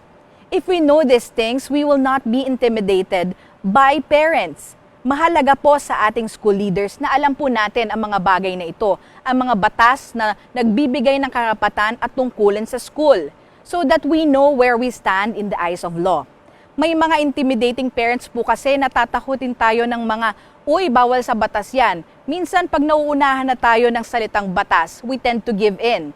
But if we know their rights and where their rights end, we know our rights too and also our obligations and duties, we can stand our ground. Now, when we talk about processing of personal information, we are talking about any operation where personal information is involved, whether it is collection, modification, change, use for some purpose, processing already takes place. For example, sa enrollment po ay may nangyayaring pagkolekta ng mga personal information, also the entry to learner information system, even ID production, filing of our data, or printing of our yearbook or anything that involves the information of our students. Yan po ay tinatawag nating processing of personal information. Now, who are the persons covered by this law? Sino-sino po ang mga individual na covered ng batas na ito? Una po ang data subject. Data subject is the owner of the personal information. In our case as a school, ang mga estudyante po ang ating data subject. And since they are minors, their right as a data subject is transmissible to their parents or guardians who act as the data subject on their behalf. Tatandaan po natin, minors are not allowed to enter into or sign contracts, kaya their parents or guardians can act as the data subject on their behalf. So after data subject, we also have personal information controller. Tandaan po natin, the operative word in this definition is control. A personal information controller refers to a person or organization who controls the collection, holding, processing, or use of personal information, including person or organization who instructs another person or organization to collect, hold, process, use, transfer, disclose personal information on their behalf. So who are the personal information controllers in our school setting? Sino po ba ang nag-exercise ng control sa school? Ultimately, school administrators represent the school. So they can be the personal information controller. Now, what are the duties of the personal information controller? Set up measure, first, set up measure against accidental or unlawful destruction, change, disclosure, as well as against any unlawful processing of personal information. Number 2, to implement those measures. Number 3, determine the level of security to be observed. Number 4, to make sure that the personal information processor, which we will discuss next, must adhere to the data privacy measure of the organization. Also, to make sure that all staff involved in processing personal information observe strict confidentiality. That's why we ask our faculty and staff to sign non-disclosure agreement. If your school doesn't have a non-disclosure agreement, I think we can ask our cluster advisor for a copy of this NDA because this NDA will protect our students from disclosure of any kind by the staff. Ibig sabihin po nitong non-disclosure agreement, nag-a-agree po ang ating mga staff na lahat po ng impormasyon na nakakuha nila by virtue of their being a teacher or by being a staff and in any offices, lahat po ng impormasyon na nakukuha nila ay hindi nila pwedeng i-disclose kahit kanino. So yan po. And also, lastly, to notify the National Privacy Commission of any unlawful acquisition of sensitive information. Kaya yan po ang mga tungkulin natin as school administrators and leaders. Always remember po that we have this principle of accountability. Ibig sabihin po, each personal information controller is always responsible for personal information under its control or custody. Since tayo nga po ang may control, the operative word is control. Tayo po ang nag-uutos kung sino ang gagawa nito, tayo nag-i-instruct kung paano gagawin ang mga bagay na ito. We are always accountable on how information is processed in the school. Next, another person covered by this law is the personal information processor. Ito po yung mga nagpa-process ng mga personal information. As the term suggests, personal information processor. Now, who are they in our school setup? Registrar, cashier, principals, IT department, guidance counselors, clinics, prefect of discipline. Basically, halos lahat po ng offices sa school, nagkikip ng files ng mga estudyante ay personal information processor. Sila po kasi ang nag-iingat, nagpa-process, nagta-transfer, nag-i-input, nagko-collect ng data. So sila po ang mga information processor. Also take note that subcontractors who do our IDs, yearbooks, ano pa yung pinapagawa natin sa labas, certificates, kahit po yung pagpapa-photocopy natin, minsan wala tayong photocopy machine, so lalabas tayo para magpa-photocopy. Yung pag-process po ng photocopy, iyon po ay kasama sila sa personal information processor. So, yun po, mahalaga po na alam natin itong mga processor, information processors. Also important to note is the Data Protection Officer. All organizations are required by law to appoint a Data Protection Officer, the DPO. The Data Protection Officer shall be accountable for ensuring compliance with the appropriate data protection laws and regulations of the country. So yan po, mahalaga po na mayroon tayong isang Data Protection Officer. Now, let us differentiate between personal information and sensitive personal information.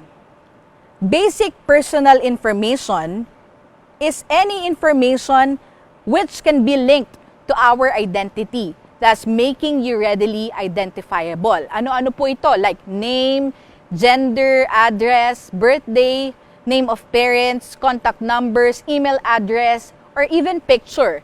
So for example, sinabi itong address na to, 465 Malagasang Imus, Cavite. Si ganito yan, identifiable yan sa isang tao. O kung nyari, anak ni Juan de la Cruz at ni Maria de la Cruz, alam mo kung sino yon. O kapag ka binigay ang contact number, alam mo kung na iyon ay pag-aari ng isang tao. So that is the basic personal information. Now, what is the sensitive personal information? As defined in this Data Privacy Act, ang sensitive information po, personal information, ay anything about an individual's race, ethnic origin, marital status, age, color, religious, philosophical, or political affiliations. Kaya po, halimbawa, marital status, hiwalay ang mag-asawa, hindi natin dapat dinidisclose ang mga bagay na yon, ang mga information na yon, dahil it falls under sensitive personal information. Kaya yung mga ganong information po ay dapat maging sensitive po tayo. Also, sensitive personal information refers to individuals' health records, education, genetic or sexual life of a person, or to any proceeding for any offense committed or alleged to have been committed by such person, the disposal of such proceedings, or the sentence of any court in such proceedings. Important po ito lalo na sa mga guidance counselors because some students have special needs like ADHD, autism, dyslexia, depression, anxiety disorder, bipolar disorder. These are sensitive information and should not be discussed to the public. Our students and parents entrust this information to us with the trust that we will hold this in strict confidentiality. So iyan po, ilan lang po yan sa mga health records ng mga bata na dapat nating iniingatan. O for example, naghiwalay ang magulang. Merong court order na sila ay annulled na. Dapat hindi po natin yan dinidisclose kasi minsan po pinapabago ng magulang, di po ba? Magpapalit ako ng marital status o ganito single. So yun po, bawal po nating disclose as it comprises sensitive personal information. Also, those issued by government agencies like social security numbers, health records, licenses or its denials, suspension or revocation, tax returns, bawal po natin yan dahil sensitive information po yan. Specifically established by an executive order and act of Congress to be kept classified. So, any information that can be categorized under any of the enumerated items are considered sensitive personal information. Ano-ano naman po ang mga classification ng mga personal information? Files and records kept by the school in any of its office may fall into 4 categories. First, classified or strictly confidential records. So the following student records submitted during enrollment and or during her stay in the school are considered strictly confidential. Ano-ano po ito? Personal information, background of the students, including their families. Minsan po hinihingi natin ano ang occupation ng parents. So bawal po nating i-divulge yun as it is classified or strictly confidential information. Baptismal or birth certificate, academic records. Kaya po ang ating mga academic records, ang mga credentials, hindi po natin basta ibinibigay sa kamay ng mga third person o yung mga hindi authorized na kumuha ng anumang records. Like financial records, minsan po tumatawag sa school, magtatanong, bayad na po ba si ganito? Sino yung nagtatanong? lola po ni ganito, hindi po pwedeng basta natin ibigay dahil hindi po siya ang data subject. Hindi po siya ang authorized representative, kundi ang parents. So, classified or strictly confidential records. Meron din po tayong tinatawag na unclassified or non-confidential records. The following records could be made public to enable the students, parents, or guardians to determine the legal existence and operation of the school and assess its performance. Ano-ano po ito? School catalogs, class schedule and rooms, roster of faculty members and their teaching loads, enrollment list, list of candidates for graduation, permits issued by government and any of its agencies. Actually po ito, pinopost natin siya in public talaga. Ano pa? Information and picture in the identification card. So ito po yung mga pwede nating i-expose sa public. Next, active, classified, or unclassified. The active files or current files pertain to the records of students who are currently enrolled and studying in the school. This should be kept in a separate cabinet under the direct custody and responsibility of the record section. They should be easily accessible because they will be needed from time to time. So ano-ano po itong mga active, classified, or unclassified? Forms 138, Form 137, pictures, registration forms, certificate of enrollment and good moral character, DepEd orders and memoranda, faculty load, school manual. And last but not the least, inactive, classified, or unclassified. These are the records of students who are no longer studying, either dropped or graduated in the school. They should be kept in a separate cabinet for safekeeping. Now, why is it important for schools to get the consent of the students or the parents when using personal information? Lagi po nating tatandaan, ang personal information ay parang personal property ng isang individual. Consent must be freely given, must be specific, they must be informed. Gaya po ng isang bagay bago natin gamitin, nagpapaalam tayo dahil hindi po yon sa atin. Kaya nga po meron tayong data privacy consent form, kung saan nandun po lahat ng ating policies when it comes to data privacy protection ng ating mga personal information na hinahawakan. At nandoon din po ang mga use, ang mga intended use, ang purpose ng pagkuha natin ng personal information. If you don't have this data privacy consent form, you can ask your cluster advisor for a copy. So your school can have data privacy consent form. So how does school usually use their personal information? Aside from filing this information, aside from safekeeping them, aside from using them in our prints, in our IDs, in our yearbooks, in our certificates, aside from using them in the learner information system, we also use their data for other purposes. Like for sending advertisement in emails, sending emails. If you'll notice, some of email senders sends one email to all, exposing all the other email addresses of other persons to another. Kaya po minsan may mga nagsisend ng email na send to all, nakasisi yung ibang mga email address. Ito po ay hindi tamang practice dahil na-expose po natin yung mga email addresses ng ibang tao. Kung paano po ang isang address, yung physical address ng tao, ayaw nating ipamigay sa mga strangers. Ganon din po ang email address ng isang individual. Iyan po ay parang privacy intrusion kapag ka po send ng email ng kung sino-sino dahil nga po na-expose ang kanilang email address. So in sending emails, we must make sure that we do not send to all. Also, we use their information for school ads. Most of the time, we use photos, we use the pictures of our students for school activities, promotions online. Some might be taken aback by this school practice, exposing their children online. Hindi po lahat ng parent ay komportable sa pagpo-post ng kanilang mga anak online. Dahil we don't know their personal circumstances, hindi po natin alam kung may kaaway pala yung pamilya na yon at ayaw nilang malaman kung nasan yung mga anak nila. So we must not do it indiscriminately. Kaya para po maprotektahan ang school sa mga ganitong pagkakataon, always state the intended use of the personal information in our data privacy consent form because it is how the data subject gets to be informed of how his or her information is processed. Minsan po hindi talaga lahat ng parents papayag na makita yung mga anak nila sa website natin or sa Facebook page natin. Halimbawa, kumuha po tayo ng ID picture. Minsan hindi po natin pinagpapaalam na gagamitin pala natin yung ID picture sa ads.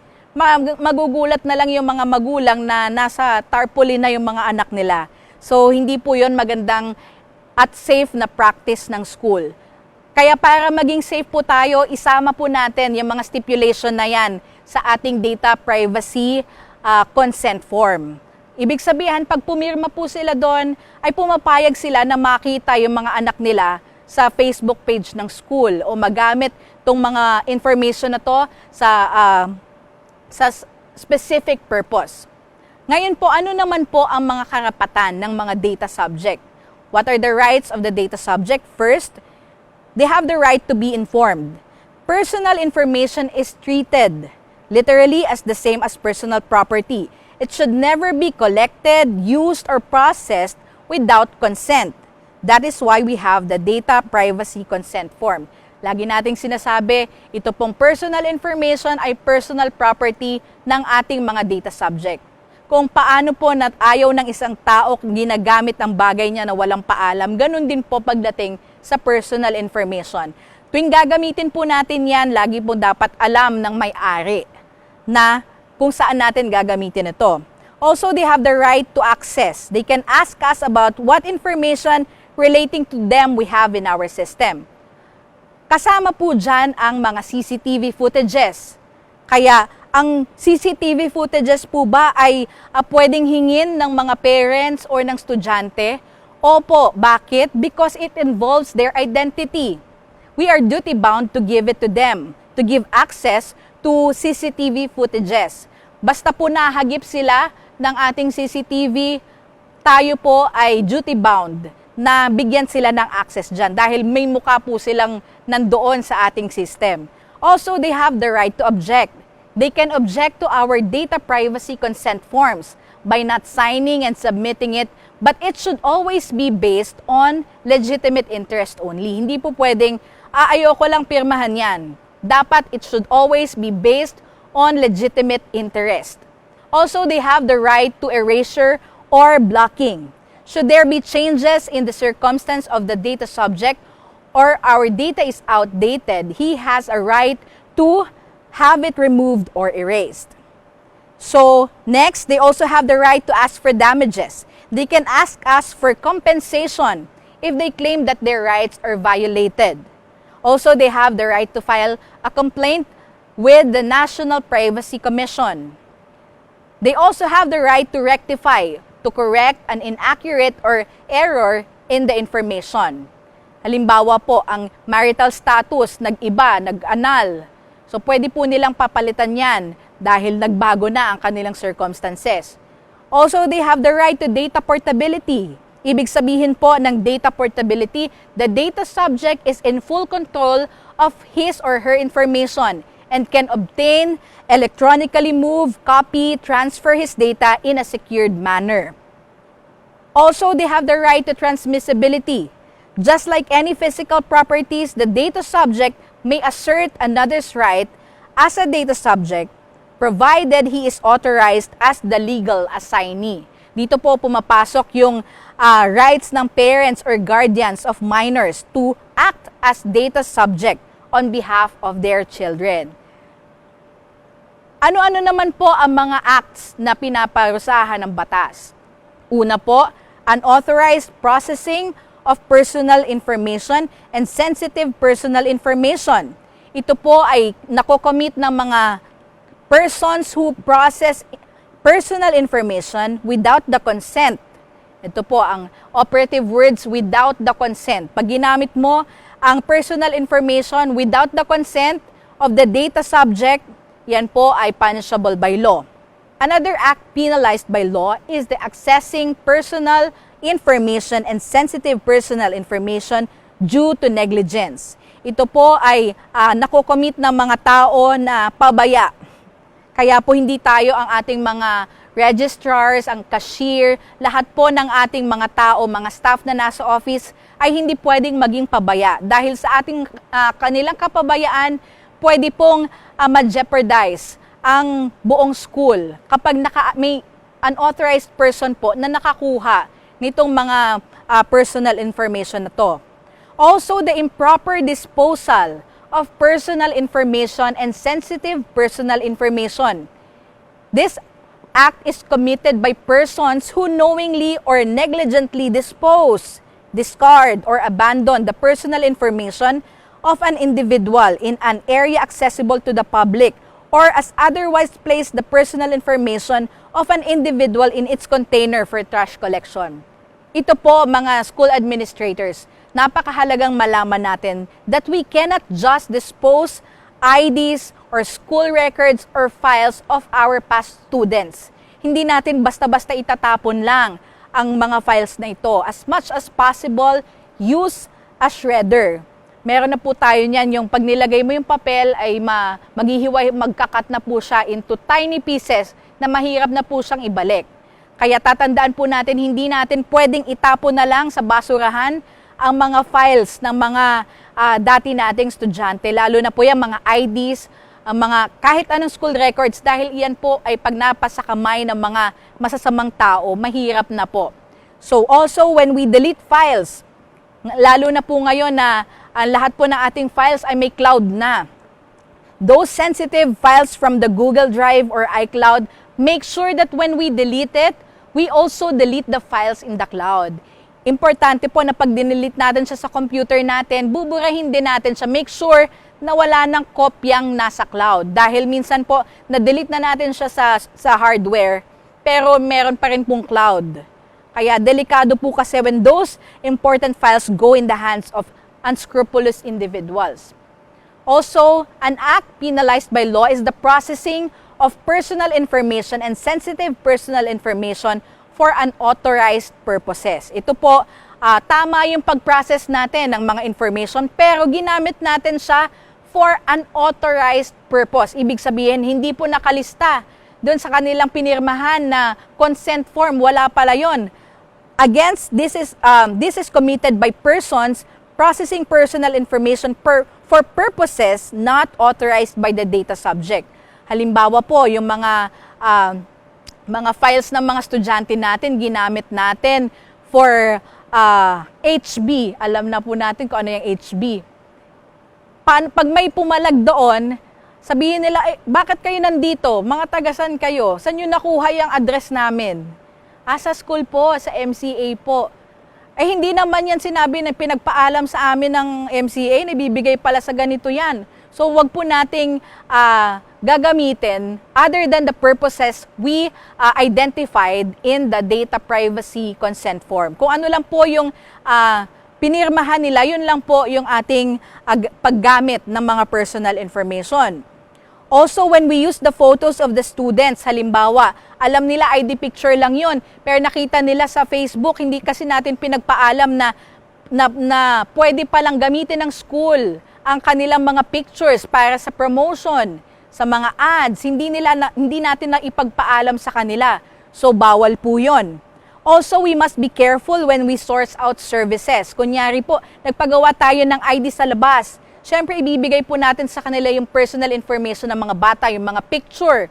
Mag-iingat po tayo kasi even when we source out services, sabihin natin na hindi natin alam na may nangyaring unauthorized use, still responsibility po natin yon dahil ang atin pong katungkulan ay i-ensure na safe po ang mga files ng mga students natin. So, mag-iingat po tayo kahit po yung pag-source out natin ng pagpapagawa ng yearbook, yung pagpapaprint ng yearbook, ng kung ano-ano, iingatan po natin yung mga files. Also, unauthorized access or intentional breach. This is committed by persons who knowingly and unlawfully or violating data confidentiality and security data systems breaks in any way into any system where personal and sensitive personal information is stored. Ito naman po yung mga mga intentional na magnanakaw ng mga personal information. Halimbawa, sinira yung ating vault o kaya hinak yung ating system, may nangyaring unauthorized access or intentional breach. Also, concealment of security breaches involving sensitive personal information. Dapat po kapag may nangyaring breach o may nangyaring pagnanakaw ng mga personal information, dapat po ipagbigay alam natin ito sa National Privacy Commission. Dahil pag ito po ay nalaman ng data subject at wala tayong ginawa, maaari din po tayong panagutin ng batas. Another act penalized by this law is the malicious disclosure. Pansinin po natin ito, any personal information controller or personal information processor or any of its officials, employees, or agents who with malice or in bad faith discloses unwarranted or false information relative to any personal information or personal sensitive information obtained by him or her. Ito po yung mga pagchichismis na mga personal information ng mga ating mga estudyante, ng ating mga parents. Kaya po mahigpit na dapat na requirement sa isang registrar o sa anumang staff ng offices natin, dapat po kaya po nilang mag-hold ng confidentiality ng mga records na ito. Dahil ito pong mga information na ito ay mga sensitive information. Kaya ang pagchichismis, is there a bad faith? Opo. Dahil walang reason kung bakit natin dapat gawin yon. It is out of our duty. Minsan naman po may mga lola na tumatawag, nagtatanong magkano ba ang tuition fee ni Juan de la Cruz. Minsan tayo ang bilis natin magbigay ng sagot. Hindi muna natin tinatanong, ano po ba kayo ni ganito?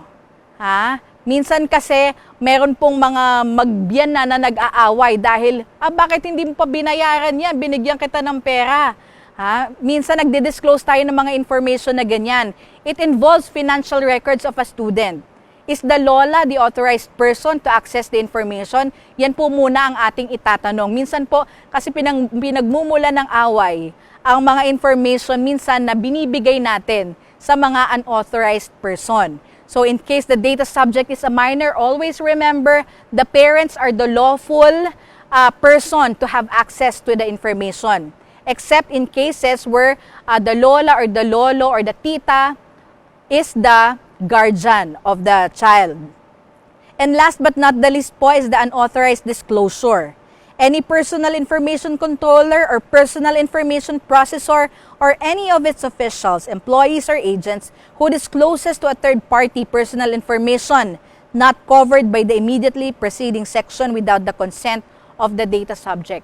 So ito po, in short, bawal na bawal po ang pagchichismis ng kahit anong information ng ating mga estudyante. Kung ano po ang nasa file cabinet, it is meant to stay there.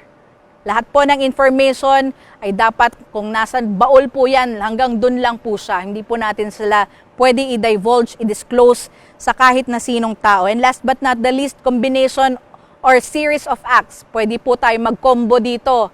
Lahat na lang ginawa natin o kaya minsan magkakasunod ginawa natin. Pwede po tayong maging liable sa batas na ito. Always remember po that personal information is as good as any personal property of an individual. Kung paano po natin iniingatan ang security ng mga tao, ng mga gamit na nasa loob ng ating school compound, ganun din po ang dapat na pag-iingat na binibigay natin sa mga personal information na ipinagkatiwala ng ating mga data subjects sa atin. Since our patrons entrusted their information to us, we should also hold ourselves responsible for the trust that has been given to us. This ends my session today, and I hope you have learned a thing or two about this Data Privacy Act in relation to our educational setting.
Okay, hello. Good morning po to all our teachers from National Christian Life College and Maranatha Christian Academy.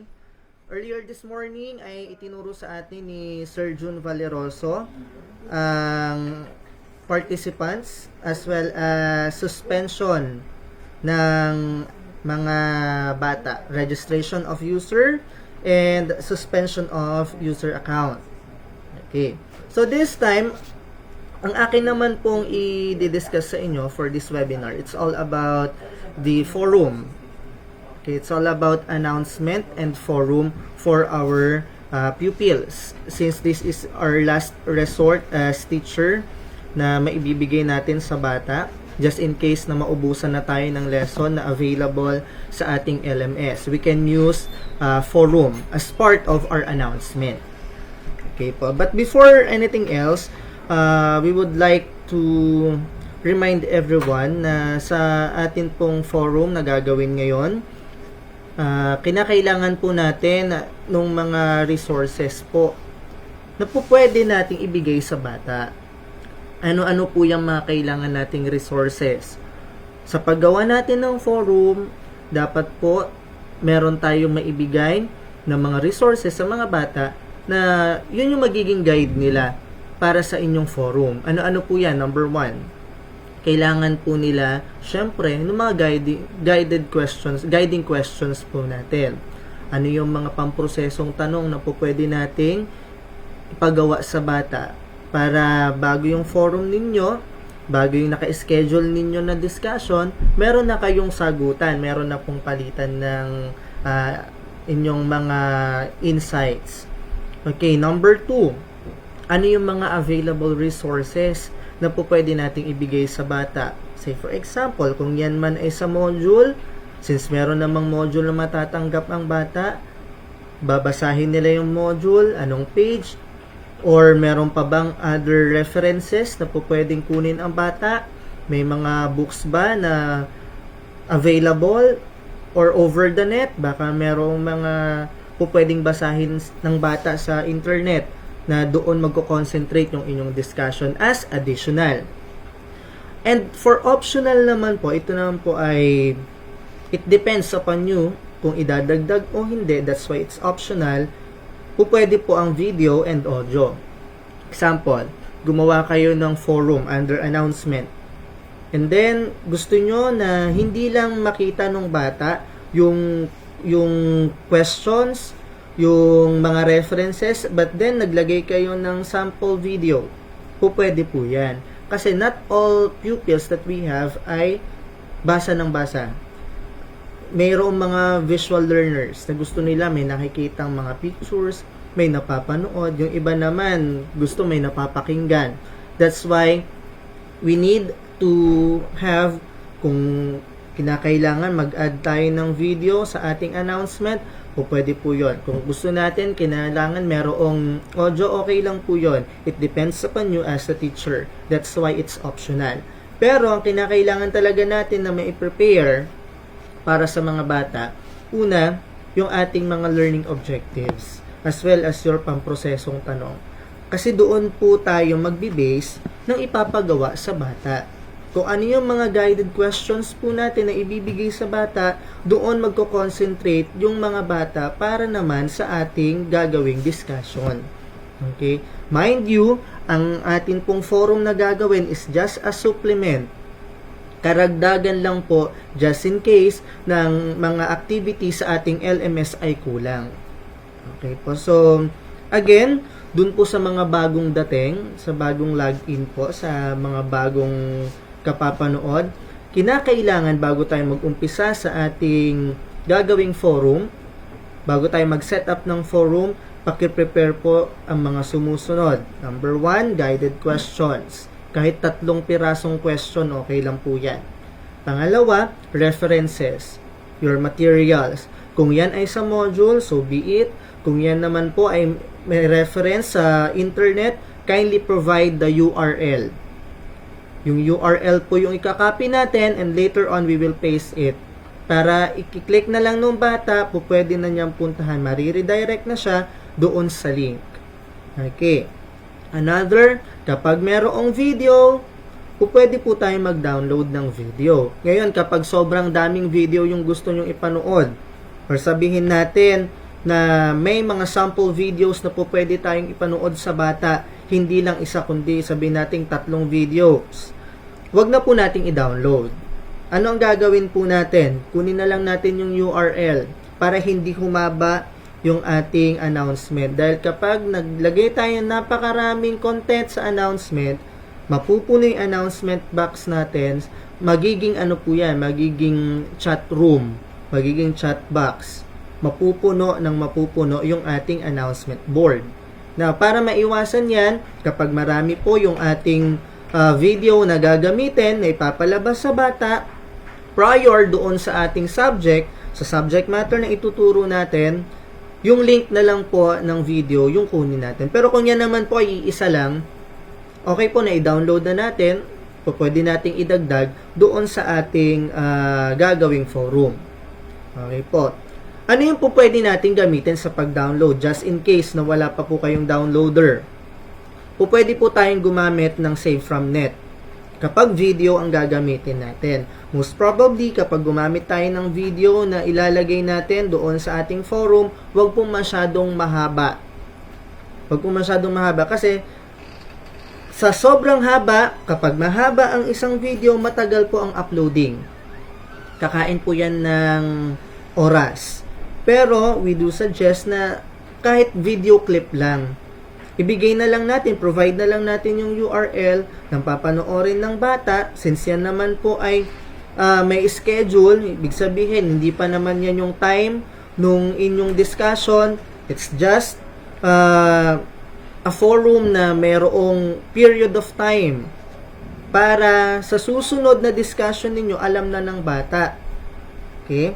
So, pwede po na ibigay ninyo yung link, i-add na lang natin para hindi mapuno at hindi magtagal yung inyong uploading. Ngayon po, papaano kapag ang gamit naman natin ay audio? If you are going to use soundbite audio, kapag wala kayong sariling downloader, again, you can use MP3 Juice. Ulitin po natin, kapag ang gamit po natin ay video, you can use Save from Net. Yan, over the net po yan, walang bayad. So, pwede kayo mag-download dyan. Kapag audio lang ang kailangan natin, music, MP3, we can use the MP3 Juice. Wala rin pong bayad yan. Okay. And I'll be giving you 10 minutes to do it, to get all your materials, para mag-garner nyo lahat. Kung yan ay nasa classroom, sige, puntahan po natin, kunin natin. Kapag may textbook, so be it. Let's put it sa ating forum na gagawin para guided ang bata. Paki-prepare na rin yung ating mga tanong na susundan ng bata, na yun yung pag-aaralan niya sa inyong forum, para meron kayong sagutan after nating gawin ng inyong forum. Okay po, so I'll be giving you 10 minutes to do it. Mag-download na po kayo ng mga pictures, depende po kung ano po yung gagamitin ninyong subject matter. Kung yan man ay English, okay lang. Kapag yan ay compound words, okay lang po. Kung yan ay Filipino, okay lang din. Depende po sa kung ano yung subject matter natin at kung ano yung hawak ninyong subject. Okay po? Ulitin po natin, ano ang kukunin natin? Kinakailangan makapag-download po tayo ng pictures sa Google, okay lang po yan. Kapag meron po kayong references over the net, go. Let's have the URL. Just copy the URL and we will paste it later. Kapag meron kayong mga references na books, textbooks, okay lang po yan. We will have it later. Pakikuha na lang anong page yung babasahin ng bata, but make it sure na yan ay available din sa bata. Example, you use Araling Panlipunan 6 module. Nandun yung content ng inyong discussion na hindi maintindihan ng bata. Kindly provide yung pages nung babasahin ng bata. Okay. Another thing, yung video at audio na kinakailangan ninyo, kapag sobrang dami, just get the URL. Just copy the URL. Pero kung yan po ay iisa, sige po, I'll let you download it.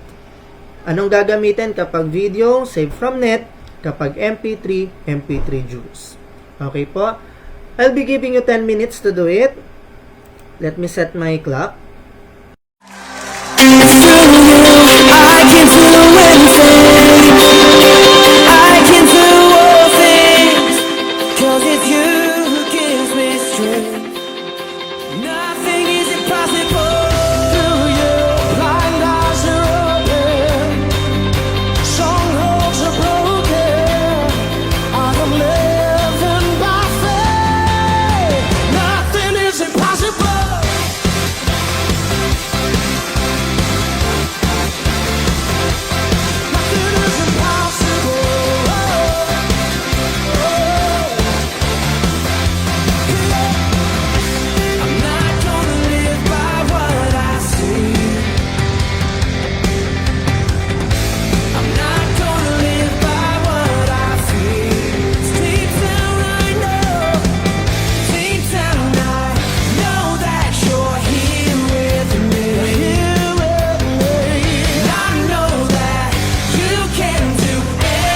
Let your sun down and set me free. Everything of this world will fade. I'm pressing on till I see your face. I will live that your will be done. I won't stop till your kingdom come. 'Cause you are my freedom. We lift you higher, lift you higher. Your love never ending. Oh, oh, oh. You are alive in us. Nothing can take your place. You are all we need. Your love has set us free. Oh, oh, oh.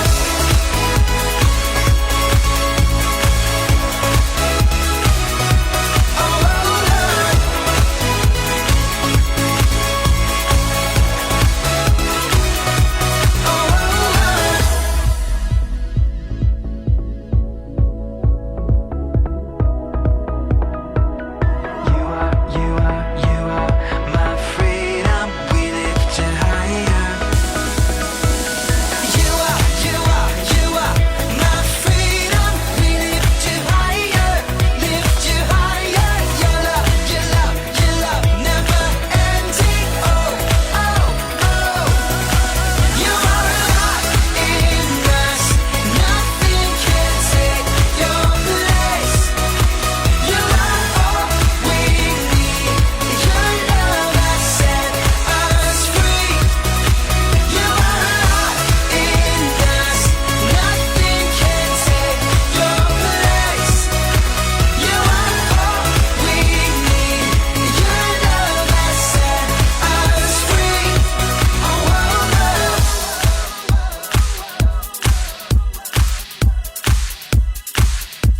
Oh, oh, oh.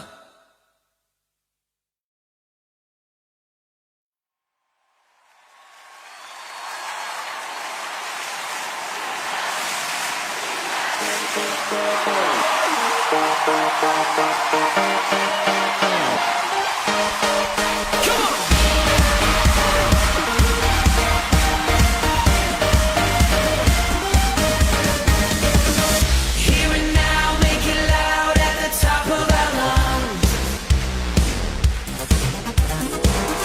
There's a sound breaking out, Lord, for all that you've done. And now we're turning our hearts to you.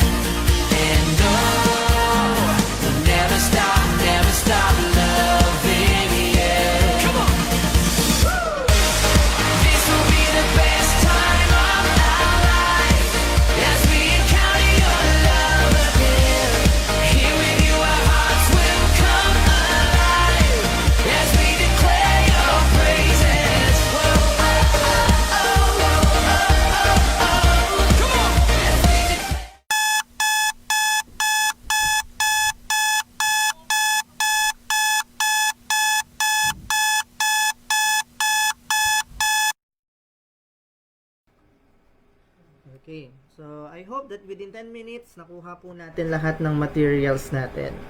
Sa loob ng 10 minuto na ibinigay po natin, sana po available na lahat ng resources na gagamitin natin mamaya sa paggawa ng ating forum para sa bata. Mind lang po natin, mind you guys, mind you dear teachers, dapat may kasama po kayong tubig dyan. May katabi kayong tubig para hindi kayo ma-dehydrate. Ano po? Kasi kailangan natin ng tubig. Okay. So, before we start the forum, yung paggawa ng forum, sana po, we hope na meron na kayong account sa ating LMS. Now, if you don't have it yet, please go back to our modular number 1, the module number 1 entitled How to Sign Up and Sign In to Our Learning Zone. Ngayon po, kung meron na po kayo niyan, nakapag-provide na kayo sa inyong administrator, nakapagbigay na kayo ng inyong account, nakapagbigay na rin kayo ng inyong email, pero hindi nyo pa rin ma-access, that's the time that you need to tap your administrator. Sabihin ninyo na hindi pa kayo makapag-login, na hindi ninyo ma-access yung ating LMS. That's the time din na ang ating school administrator will relay the information, the request sa ating site administration para kayo po ay makapag-login. Pero I do hope na ngayong oras na ito, itong mga oras na ito ay nakapag-login po kayo. So, ngayon po, let's log in to our LMS. Gaya po ng ginagawa natin, papaano mag-login. Kung babalikan po natin yung ating module number 1, kung ang inyo pong gamit na browser ay Chrome, kung yan man ay Opera, kung yan man ay kahit ngayon gumagamit pa rin kayo ng Internet Explorer, go. Yan po ang gamitin nating browser. Sige po, anong itatype natin? Nakikita nyo po itong nasa taas, nclc-online.com. Yan yung itatype natin. nclc-online.com. Sige po, type po natin. Now, kapag tapos na kayo mag-type, I want everyone to please take a screenshot of your monitor or your screen. Tapos, isend po ninyo as your comment. Papaano po natin isend? Diyan po sa inyong keyboard, meron po kayong makikita na function key. Ipindutin nyo lang po yung FN or the function plus print screen. Then, magsisave po yung inyong print screen sa inyong monitor. Pag isesend nyo naman po as comment, nakilagay na lang po yung inyong chapter. Kung anong chapter po kayo nabibilang, plus yung screenshot po ninyo, then send. That will serve as your comment.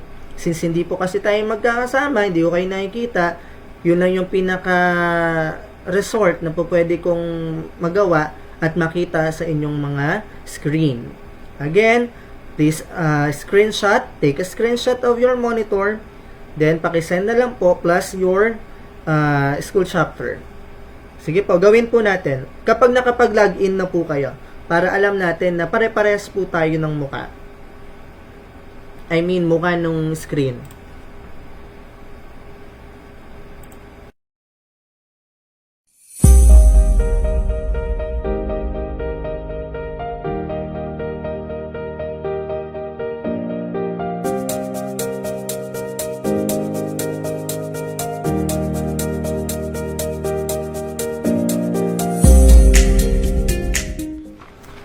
Okay, so, ayan. Siguro po ay nakapag-send na kayo, and I do hope. Next, ang makikita po ninyo sa inyong dashboard ay katulad netong sa akin. Ito nakikita po nyo yan po ay tinatawag nating dashboard. Ngayon, kapag nakapag-login na kayo automatic, ang makikita po ninyo ay ito. Ngayon, kapag hindi po yan ang lumalabas sa inyong screen, there's something wrong. Papaano tayo makakarating dyan? Nakikita nyo po itong drop-down arrow katabi ng inyong picture sa inyong profile. Just click the drop-down arrow. Meron tayong mga options. Don't use log out kasi mawawala po kayo sa ating screen. Anong gagamitin natin? Click dashboard. Okay, let's click the dashboard. Then, i-redirect kayo ng ating learning zone, ng ating portal, sa mismong dashboard ninyo. Okay po. Yan. Kung pare-parehas na po tayo ng itsura ng screen, kapag ang dashboard ninyo ay parehas na ng sa akin, ano po ang makikita natin dyan? Of course, makikita natin, unang-una, yung courses. Ibig sabihin, yung yung mga subjects na hawak ninyo, yung mga subjects na binuksan na ninyo, kung sakali man na nag-browse na po. Dito po natin makikita yan. Kaya nakikita ninyo, recently accessed courses. Ibig sabihin, meron kayong binuksan na ng mga subject. Yan, dito po yan makikita sa access courses. You have also the timeline. Sa susunod po na webinar, i-discuss naman sa atin ano tong time. Meron din pong silbi ang timeline na yan dyan. Kaya nasa pinakataas. Then we have the course overview. Ito po yung content ng inyong dashboard with regards to subjects na hawak po natin. Okay, another. We have your online users. Makikita po ninyo dito yung inyong mga students, kung sila ba ay online, ilang minuto sila nag-online, anong oras sila nag-online. And we have your budgets, calendar, upcoming events. Lahat po yan i-discuss natin sa mga susunod na webinars. Pero this time, ang akin pong ibibigay sa inyo, let me show you the announcement and forum. Now, what is the essence of announcement and forum? Gaya po ng sabi natin, forum, it is our last resort as teacher. Kasi ubos na. Ubos na lahat ng activities ni teacher sa LMS. Wala nang masagutan ng bata, pero still, hindi pa rin maintindihan ng bata yung subject or yung subject matter. Anong gagawin ni teacher? We as teachers, we need to find way para makapagbigay tayo ng another activity, backup activity para sa bata. Ano po ang gagamitin natin? We need to use forum. At yung forum na yan, under po yan ng announcement. Announcement, bakit? Kasi yung susunod ninyo na discussion, sabi natin by next week ang susunod ng discussion, prior to that, kinakailangan nyo magkaroon ng sabihin nating palitan muna ng insight regarding sa inyong topic para makondisyon yung bata, para alam ng bata kung ano yung content. Natin gamitin ang announcement board, under that is the forum. Okay, papaano po yan? Per subject, meron pong kanya-kanyang announcement board yan. Hindi po natin po pwedeng pagsamahin, halimbawa, ang subject mo sa chapter, sabihin natin, sa'yo na ang English, sa'yo pa ang Math, sa'yo pa ang Filipino, lahat ng subject sa'yo na. Pero, hindi ibig sabihin nun, lahat ng announcement nasa isang lugar. Yung announcement ng Filipino kasama sa announcement ng Math. Hindi po. Ang announcement po, sa bawat subjects, yan po ay hiwa-hiwalay. Kapag yan ay pang-araling panlipunan, lahat po ng announcement and forums for araling panlipunan solely para sa araling panlipunan. Kaya madaling hanapin ng bata. Okay. So, let's proceed now and we do hope na meron na po kayo ng mga materials na kinakailangan natin. Yung inyong mga dapat na ilagay sa ating forum, mga resources, yung ating mga references na ibibigay sa bata, dapat po nakaredy na po yan. Okay. Ganun din po, kinakailangan na magkasama ang ating editing teacher and non-editing teacher. Kinakailangan po natin yan. Bakit? Bakit merong editing and non-editing? Kasi, ang trabaho ni non-editing teacher is to give supplement sa mga bata, pero hindi siya mismo makakagawa ng ating forum. Yun po ang trabaho ng ating editing teacher. Ang gagawin lang ni non-editing is to provide all the materials, provide all the question, the references, ibibigay kay editing teacher. Si editing teacher naman, gagawin yan para magkaroon ng forum si non-editing. Pero, lalabas kay non-editing yung forum na yun kasi siya ang nag-request. Anong gagawin na lang ni editing teacher? After magawa ni editing teacher ang forum, okay na, tapos na, wala na po siyang gagawin. Ngayon, ang merong trabaho na dyan, yung non-editing teacher. Bakit? Kasi sasagot na siya doon sa mga concern ng mga bata. Pag may mga question, yan, po pwedeng sagutin na ni non-editing teacher. Labas na doon si editing kasi tapos na siya. Si non-editing na ang gumagawa ngayon. So, kailangan tandem po ang non-editing and editing teacher. Kaya sa bawat chapters, meron po tayong editing and non-editing teacher. Ayan. Kaya bawal po kayong mag-away. Kayo po ay magkasama. Okay. Moving on. When we say forum, in the most literal sense, kapag sinabi nating forum, it is the exchanging of ideas between the teacher and the learner. Kapag may concern ang bata, pag meron siyang gustong sabihin with regards to your subject, with regards to your subject matter, yan, through forum, malalaman natin, makukuha natin ano ba yung insight ng bata. That is the sense of forum. In making a forum, meron po tayong different kinds of forum, but I will show you and teach you how to make forum sa 3 different styles, 3 different types of forums. We have the standard by default. Ibig sabihin ng standard by default, kapag gumawa kayo ng forum, automatic, naka-standard po yun. Pero you can change it. Pangalawa, we can have the simple discussion. Mamaya papaliwanag natin para saan naman yung simple discussion. And last one is the Q&A forum. Lahat po yan dadaanan natin. So, we do suggest na magkasama po ang editing and non-editing teacher. Kasi ang editing teacher will be making the forum, but the non-editing teacher will supply all the necessary details for the forum. Yun po yung gagamitin natin. Ngayong araw, gagawin natin. Okay po? Mind you, maglagay po tayo ng water sa tabi natin para hindi tayo uhawin. Okay. So, let's proceed. Gaya ng sabi natin, ito yung nakikita po natin ay ating dashboard. Parehas po tayo dyan. Kung makikita nyo, may araling panlipunan, may math. Itong araling panlipunan, may sarili po yung forum, may sariling announcement board. Pagdating sa math, ganun din, may sariling announcement board, may sariling forum. Now, I'll be using araling panlipunan. Kunwari lang, yung nakikita nyo pong dashboard ko, yan po ay para sa non-editing teacher. Again, I'm referring to non-editing teacher. Kung mapapansin nyo po, ayan, ito yung announcement sa pinakataas. May nakalagay unang quarter. Pero ito po, nilagay ko na po yan kanina. But you can have it later. Pwede po natin gawin yan. Okay. So, announcements. Lahat ng forum will fall under announcements. Pero, hindi po pwedeng gumawa si non-editing teacher ng forum. Kaya kung mapapansin nyo, kapag binuksan lang ni teacher yan, ni non-editing teacher, ang makikita lang niya, add a new discussion or topic. Pero, yan po ay for general. Naka-general po siya. Okay? So, let's move on to in making forum. Again, this is for non-editing teacher. Ito nakikita ninyong dashboard ko po ay non-editing teacher.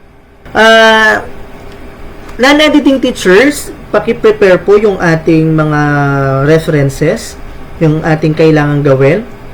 At tumabi po kayo sa ating editing teacher. Kinakailangan po natin yan. Let's have a tandem first. Sige po.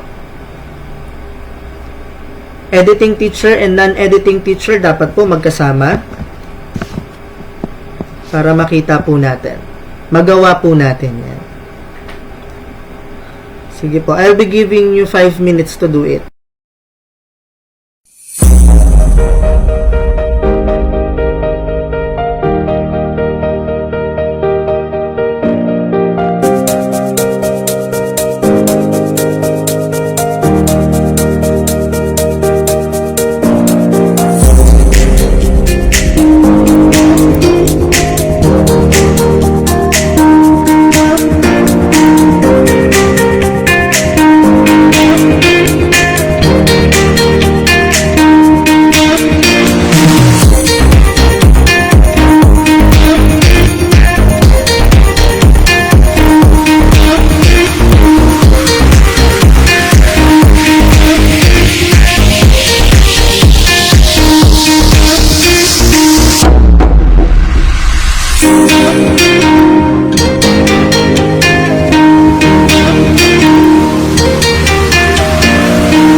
po.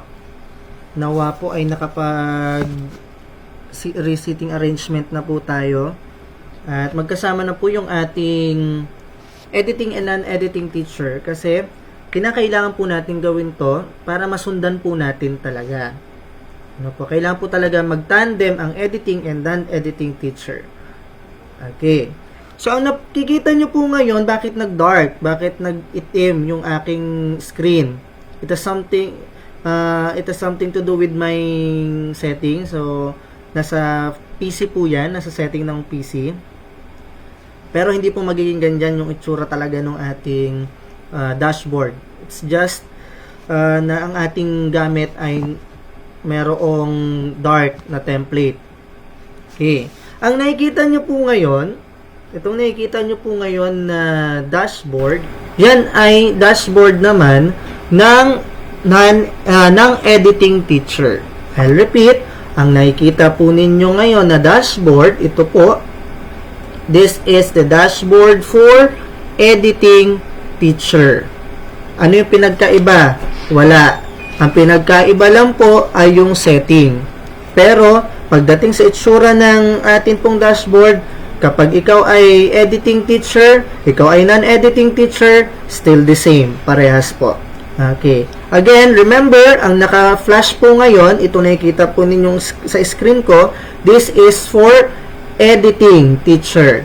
That's why, kanina, pinag-reseating arrangement po namin kayo na magkasama ang editing and non-editing. Why? Because the editing teacher will make the forum at ang non-editing naman will supply all the necessary details, all the informations na ilalagay doon sa ating forum. Okay, so let's proceed now. Let's do and let's make a forum. Paano gumawa ng forum?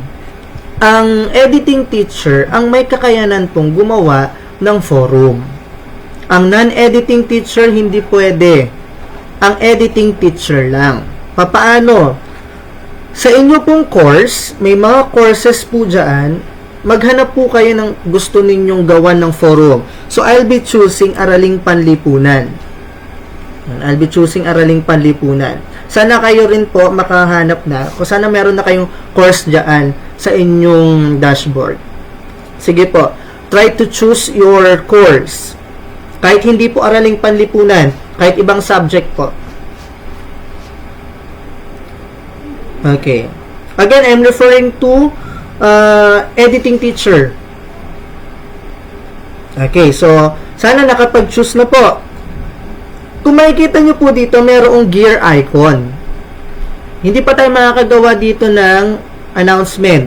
Hindi pa tayo makakagawa ng forum kahit may nakalagay na announcement dyan. Anong dapat natin gawin? Click muna natin tong gear icon. May lalabas na drop-down arrow. Sa drop-down arrow, may lalabas ng mga content. May mga options. Anong pipiliin? Turn editing on. Sa non-editing teacher, wala pong ganito. Solely for editing teachers lang po. Okay, so editing teachers. Again, click the gear icon. Choose turn editing on. Para makapag-edit tayo at makagawa tayo ng ating forum. Okay. So, ito po yung makikita natin. Kung mapapansin po natin, meron na tayong add an activity. Meron na rin tayong navigation dito na po pwedeng ilipat yung content. Pero wag po natin gagawin yan. Ang gagawin po natin ngayon ay mag-a-add tayo ng forum. How to add a forum? Since kaumpisa pa lang po at mag-uumpisa pa lang yung ating school year, yung ating distance learning na modality, this school year, ang gagawin natin, add an activity po muna. Add an activity, click forum, add. Again, add an activity, click forum, and add. Okay. Next, dito po sa bandang taas, wag po muna kayong gagawa ng forum. Wag po muna para ang bata ay guided. Since ito ay first quarter, anong gagawin? Pangalanan muna natin. Since Tagalog yan, unang quarter. Pero kapag English, first quarter. Gawin nyo na lang pong all capital letters. Ayan. Okay. Kita po. Okay, unang quarter. Sabi natin kanina, na kapag gumawa tayo ng forum, once na nag-open tayo ng forum by default, ano po ang gamit? Standard use. Ayan. Standard forum rather. Ayan. Standard forum po ang ating gamit. Okay. Next. Click. Huwag nyo pong papalitan po yan ha. Ito lang po munang gagamitin natin. Kapag sinabi po kasi nating standard forum, okay, ito po yung kaibahan niyan dun sa other types of forum. Kapag sinabing standard forum, ang makikita lang po ng bata ay yung content. Kung ano yung mga ipapagawa, ano yung mga babasahin ng bata, ano yung papanoorin ng bata, yan po ay under ng standard forum. Hindi sila pwedeng mag-reply. They are not allowed to create questions. They are not allowed to create any discussion. Bakit po? Solely, that's for viewing. That's for reading. Yun lang po. Kahit ang teacher po pwedeng magbigay ng iba't ibang mga, sabihin natin, questions, magbigay ng iba't ibang mga information sa bata, but still, hindi po pwedeng mag-reply ang bata because we are using the standard forum. It's for viewing only. Okay, example po natin, dahil ayaw ni teacher ng mapuno yung kanyang announcement ng mga tanong ng bata.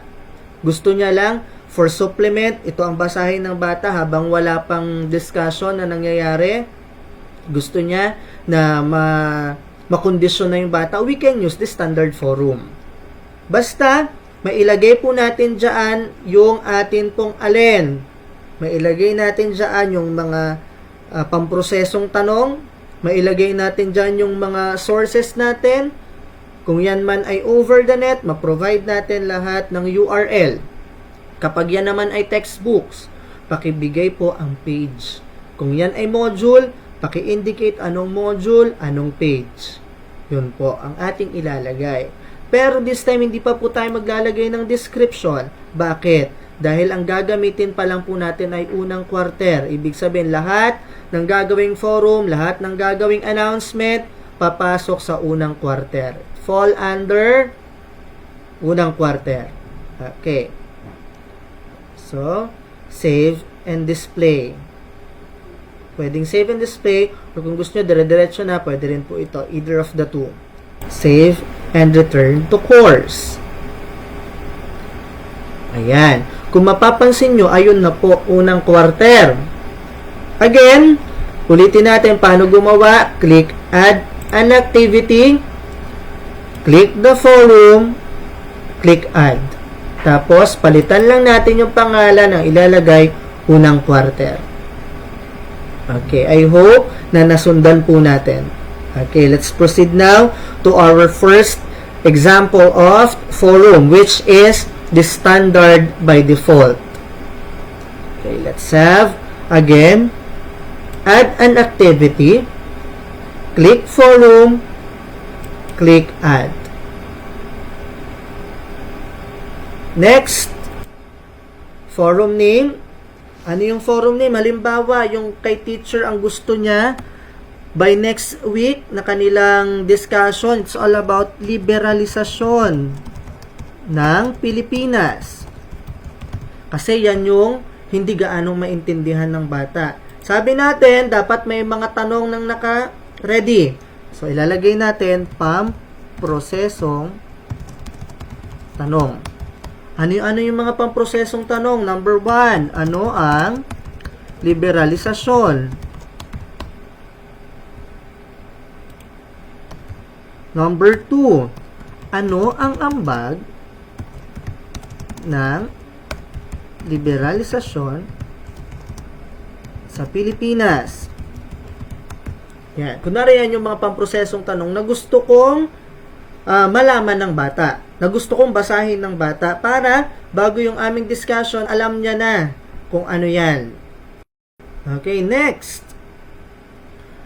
Kung mapapansin nyo rin po kanina, kung matatandaan natin, pinag-prepare ko po kayo ng mga materials, ng mga resources, ng mga URL. yan po ay gagamitin natin sa paglalagay natin dito. Mind you, we are using standard forum. Ibig sabihin, hindi po pwede mag-response ang bata. Ano lang ang gagawin niya? Papanoorin lang niya. Ano pa? Yan ay gagamitin lang niya na for viewing and for reading. Hindi siya po pwede mag-reply. Okay. So, for sabihin nating sources, po pwedeng, number 1, sabi ko po kapag merong references, ilagay po natin. Sabihin natin, Araling Panlipunan Module or Araling Panlipunan 6 Module, page 10 to 15. Ayan. Pangalawa, meron akong nakuha sa internet. Meron, halimbawa, sabihin na natin, let's say, kunwari, ito na lang, internet-related articles. Yan. Yung internet-related articles po, sabi ko po kanina, kapag meron kayong nakita doon sa internet na pwedeng basahin ng bata na yun yung magiging content ng inyong discussion by next week, just copy the URL and we are going to paste it. Dito nyo po ipipaste sa sources. Okay? Again, copy and paste lahat ng URLs, ilalagay natin dito. Okay. Next. Dahil nakapag-download tayo ng video, sabihin natin isa lang yan, pero gusto mo na yun yung pinaka-content na ng iyong discussion by next week, kung ano yung dinownload mo, yun din yung ilalagay mo. Pero, kung halimbawa, napakadami mong pinag-download, mapupuno yung ating mismong announcement. Ano ang gagawin natin? Gaya po ng sabi natin, use the URL. Okay. Nakikita nyo po itong mga nasa taas. Yung mga nasa taas po, yan yung po pwede nating magamit na additional para po sa ating forum. Example, this one. Dahil gagamit tayo ng video, this is for video, this is for video, this is for photo, kasi nag-download kayo ng mga photo, po pwede nyo pong ilagay yan. Okay, example, maglalagay ako ng photo. So, click photo. Paano ko po ginawa? Click photo, browse. Click browse, upload a file. May nakalagay, upload a file. Again. Click photo, click browse. Nakikita nyo po yung upload a file. Choose a file. Then, hanapin po ninyo kung nasaan yung inyong mismong photo na dinownload. Okay, I'll be using yung pinaka-example ko. Ayan po. Hanapin natin. Ayan. Liberalisasyon ng Pilipinas. Wait, that's the PowerPoint. Globalisasyon. Ayan. Okay. Then, upload file. Okay, upload file. Then, i-uncheck lang po natin to ha. Kapag photo po ang gamit, please uncheck. Why? Kasi hindi na natin kailangan ng description. Kasi nga sa taas pa lang, prior pa lang, bago tayo maglagay, meron na tayong mga pamprosesong tanong. So, let's uncheck. Next, save file. Andyan na ba? Yan, nakalagay na. Next, may video. Gusto ko may video. Lagay natin. Sample video. Okay. Balik ulit tayo dito. Hanapin naman natin yung video. Nakalagay dyan, insert or edit an audio or video file. Click this one. Then, sabi ko po, kapag naka-download po yung inyong video, you can use the video. Then, mapupunta ulit kayo doon sa kanina.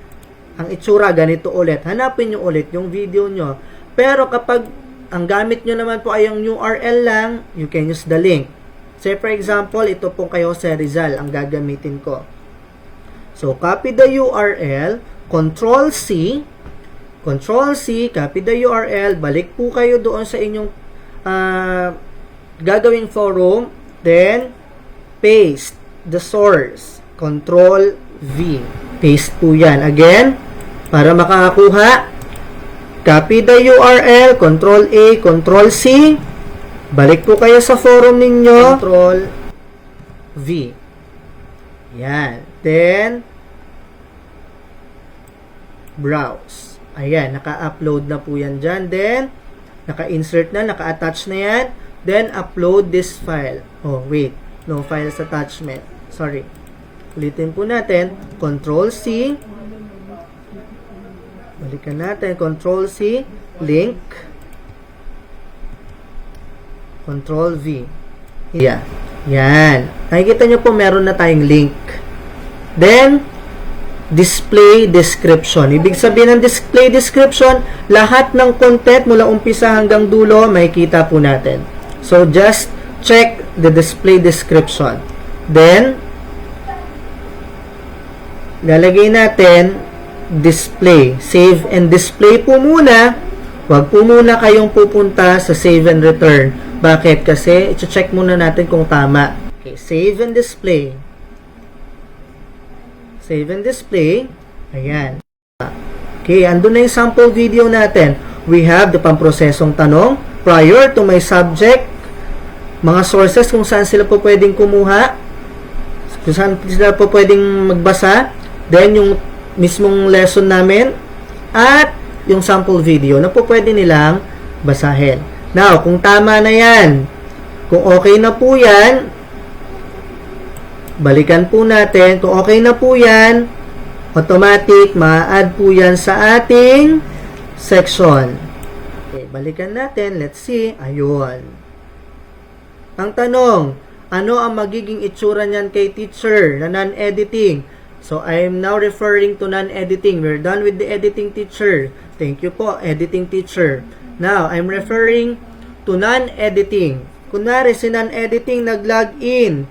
I-check niya yung content nung kanyang pinagawang forum. Now, let's see. Magla-log in si teacher. Kunwari, ang nakikita nyo po ngayon, sa aking screen naman ay, yan po ay dashboard ni non-editing. So, thank you po, editing teacher, sa paggawa ng forum. Titignan naman ni non-editing yung gawa ni editing, kung tama. So, magla-login si non-editing teacher, pupuntahan niya yung kanyang concerned subject. Sabihin natin, ay araling panlipunan 6. Kung mapapansin nyo po, meron na. Andito na. Okay, pwede na nilang ma-view. Again, that is the so-called standard by default. Standard forum. Okay, kayo naman po ang gagawa. Another activity. Kayo naman po, I'll be giving you 10 minutes to do it. Maglagay po kayo ng lahat ng inyong mga pamprosesong tanong, lahat ng inyong po pwedeng ipa-activity sa bata under standard forum. Within 10 minutes po. So, let me set my clock for 10 minutes.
your name,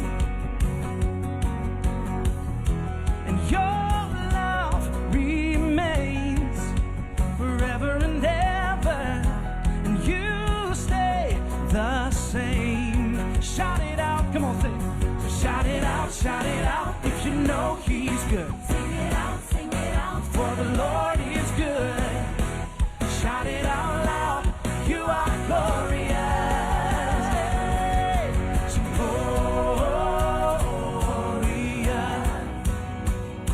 Shout it out and glorious.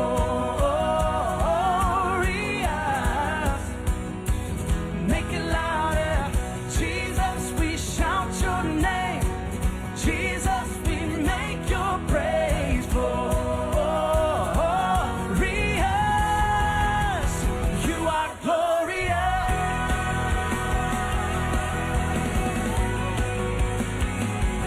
Oh,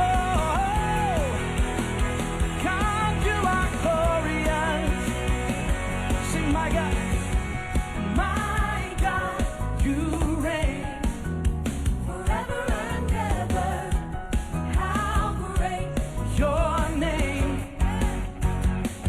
your love, and your love remains forever and ever. You stay the same. Shout it out, so shout it out, shout it out. If you know he's good, sing it out, for the Lord is good. Shout it out loud, you are glorious. 1, 2, 3, say glorious. Shout it out and glorious.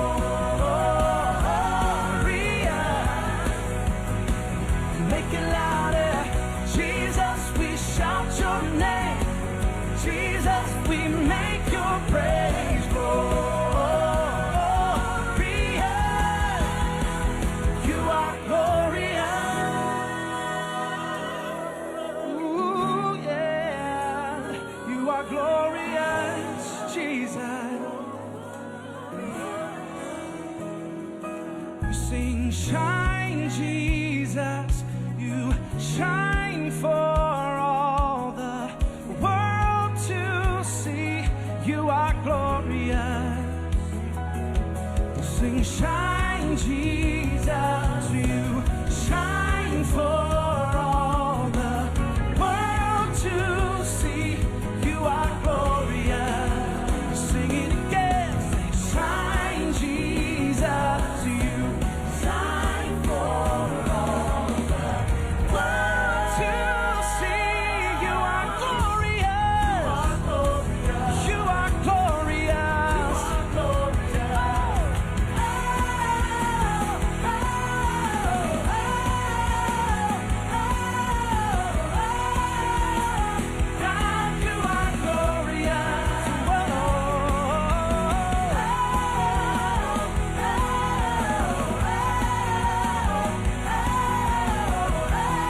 Ayan, so tapos na tayo sa 10 minutes. So, dun po sa nagawa ninyo na sample ng ating forum, para makita po natin kung tama po yung inyong ginawa, paki-screenshot po yung inyong monitor, yung pinaka-screen, and then isend po ninyo as your comment.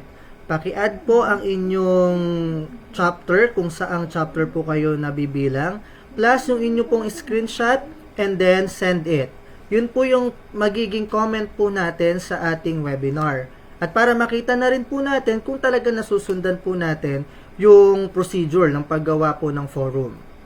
Again, ulitin po natin, dapat po magkasama ang editing at non-editing teacher. Okay, so sige po, gawin po natin, i-add po natin yung ating screenshot, gawin po natin as comment. At mamaya po, ang tuturo naman natin ay yung second type of forum, which is the simple discussion. Ito naman po ay para naman sa mga reply ng bata. Para yung bata mayroong interaction doon sa ginawa natin. Ayan. Yung unang example po ng forum, solely for ano lang po yan, viewing and reading. Wala pong mangyayaring interaction dyan between the teacher and the learner. Babasahin lang po ng bata yung mga pinaglalagay natin. Pupuntahan lang ng bata yung sources. And at the same time, kapag may video, yan po ay papanoorin lang ng bata, pero wala pong mangyayaring interaction. Hindi po pwedeng mag-reply ang bata, hindi siya po pwedeng gumawa ng kanyang sariling discussion. Okay. Sige po, isend po natin.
Okay.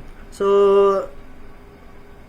siguro po nailagay na natin, na-send na natin, nakapag-comment na tayo. Balikan po natin si editing teacher. Okay, editing teacher naman po. Ililipat ko lang pong aking screen sa editing. Ayan. So, that is the screen for editing teacher. Thank you very much po, non-editing. Sige po, stay put po ulit kayo. Now, I'm referring to editing teacher. Kanina, ay tinatawag nating standard forum by default yung ating ginawang forum or announcement sa bata. This time, punta naman tayo sa second type, which is the simple discussion forum. Paano naman po yung simple discussion?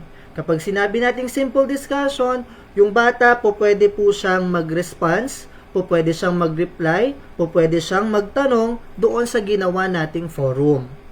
Okay. Ano po yung suitable or mas dapat ginagamit ng teacher?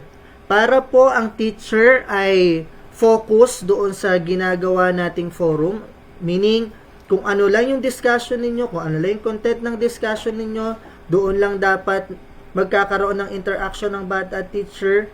We do suggest na ang gamitin po natin ay ang simple discussion. Bakit po? Dahil ang bata po pwedeng mag-reply lang doon sa mismong tanong ng teacher. Hindi siya po pwedeng gumawa ng sarili niyang discussion.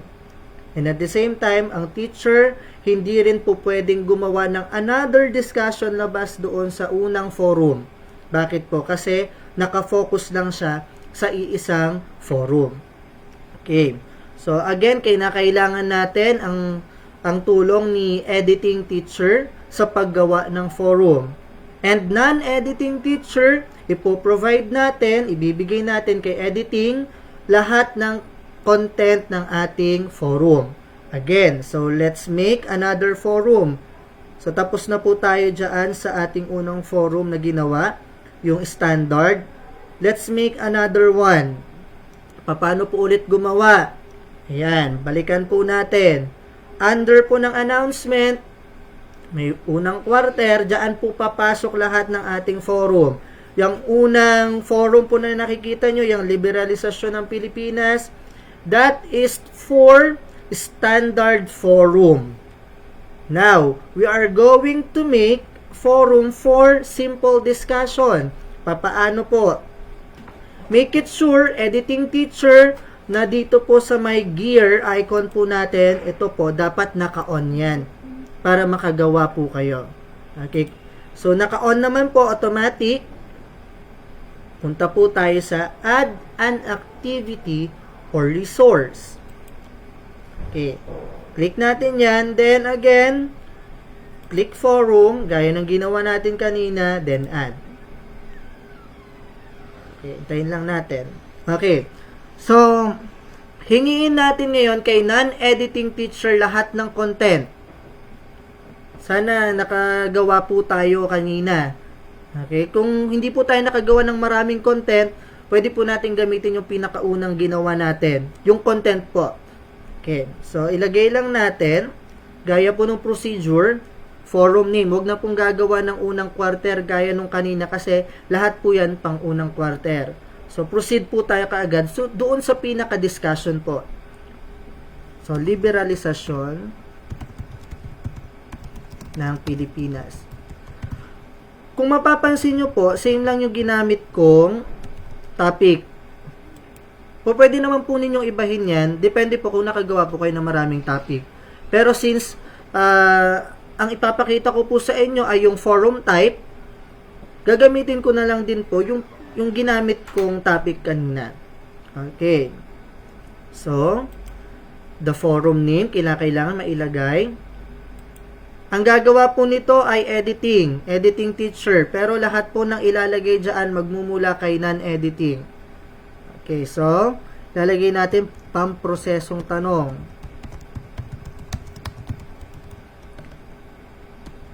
Pamprosesong tanong. Ano yung pamprosesong tanong? Number 1. Ano ang liberalisasyon? Pero depende po sa inyo kung ano po yung mga ginamit ninyong question na yun yung pagmumulan ng inyong discussion ng mga bata. Sige po, i-type nyo lang po kung ano-ano yung mga tanong na provide ni non-editing teacher.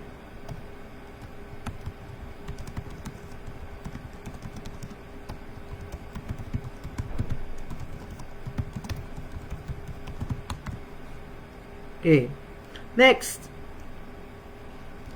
Kapag nailagay na po natin lahat ng pamprosesong tanong, of course, kinakailangan mai-provide din natin yung mga references or resources na po pwedeng pagmulan ng ating discussion or ng forum. Po pwede po yan na over the net or po pwede rin po na sa mga modules or books na available sa bata. Pero mas maganda po, merong module, meron yung nahawakan na mismo ng bata, and at the same time, meron din tayong pinagkunan doon sa net. Ibigay na lang natin yung URL para kapag pinindot ng bata yon, automatic doon siya pupunta.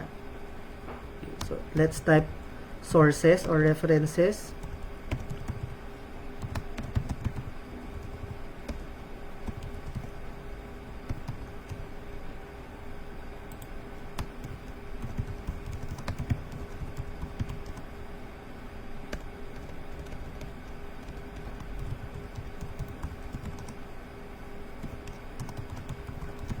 Type nyo lang po. Then, paki-provide kapag yan po ay textbook or module, ibigay nyo na lang po yung page para hindi na mahirapan yung bata. Since meron tayong module na ibibigay, so pages, halimbawa 10 to 15 yung discussion na yon.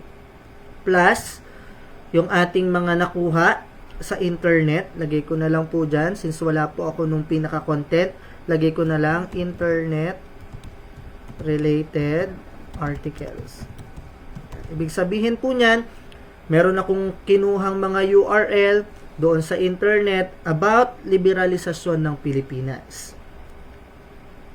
Okay. Po pwede rin po na wala sa internet, kung gusto nyo na may video, sa video lang kayo mag-focus, okay lang din po yun. Okay. Hindi na tayong maglalagay ng video, pero kung kayo po, meron kayong video na download, okay lang din po. Gamitin po natin ito.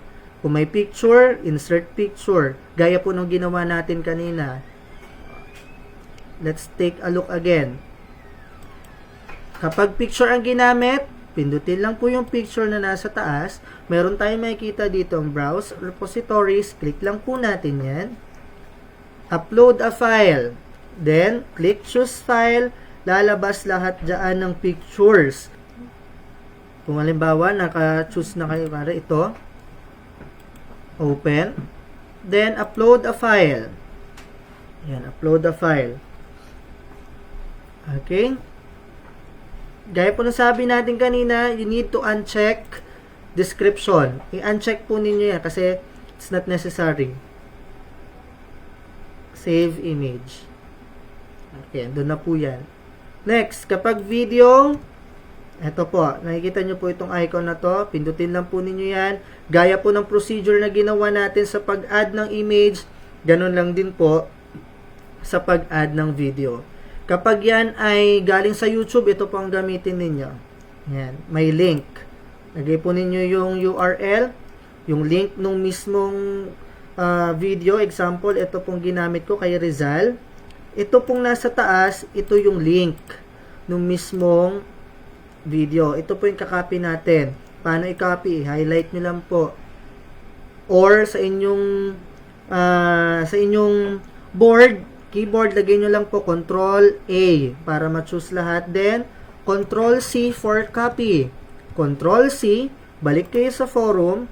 Then, pindutin nyo yung sa may URL box. Then, Control V for paste. Control V. Then, add media.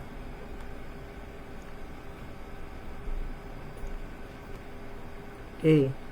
Next, papalitan lang po natin itong nasa baba. Kung mapapansin nyo kanina, ginamit kasi natin ang standard forum.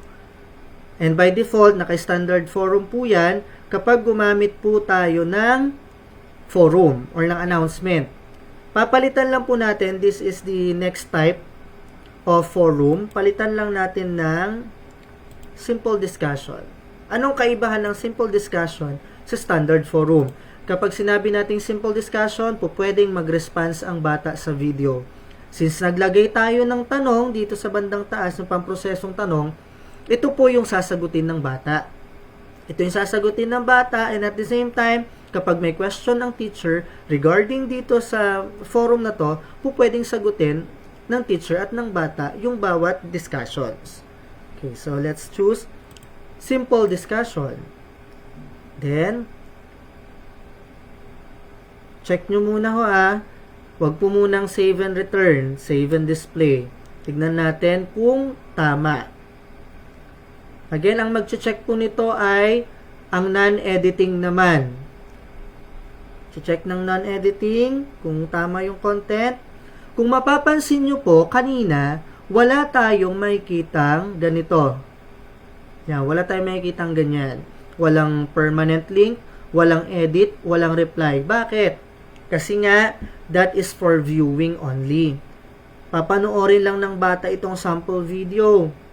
Babasahin lang ng bata lahat ng ito, sa mga nasa sources, lahat ng nariyan, lahat ng mga ibinigay nating articles, babasahin lang ng bata, pero walang interaction. Bakit? Dahil standard forum lang. Pero, dahil nga gusto mo as teacher, makita talaga kung naintindihan ng bata yung binigay natin, since ito naman talaga yung pinaka-concern natin na madagdagan pa yung information sa bata, we need to use simple discussion. O pwede na mag-reply ang bata doon sa tanong ng teacher. At ang teacher po pwede rin mag-reply doon sa sagot ng bata. Okay, let's see. So, direct natin kaagad. Punta tayo sa announcement. Ayan, ito po yung pinaka-announcement. Sa bandang baba, pabalikan natin si non-editing. So, thank you very much again, editing teacher. Puntahan natin si non-editing. Ayan, ito ay dashboard naman ni non-editing teacher. So, tapos na ang trabaho ni editing na ilagay niya na lahat ng content na ibinigay ni non-editing teacher. Ngayon, gustong i-check ni non-editing yung ginawa ni editing teacher. Pupuntahan lang ni non-editing teacher yung kanyang dashboard. Then, click the subject na merong concern. Let's say, araling panlipunan. Okay. So, ito na po yung ating forum. Makikita natin dyan yung topic mismo ng forum natin na pinapagawa ni non-editing teacher. Kapag binuksan po ni non-editing teacher yan, makikita natin mismo yung title, yung nasa taas, questions, yung mga sources or references na po pwedeng basahin ng bata, po pwedeng module, po pwedeng nasa internet, plus yung sample videos na po pwedeng panoorin ng bata. Po pwede tayo maglagay po ng ganyan.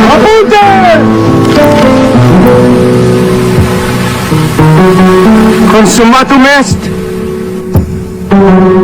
Okay. At kapag pinuntahan natin yung pinakababa, ayan, meron po tayong makikita, same ng nasa dashboard ni editing teacher. Permanent link, edit, and reply.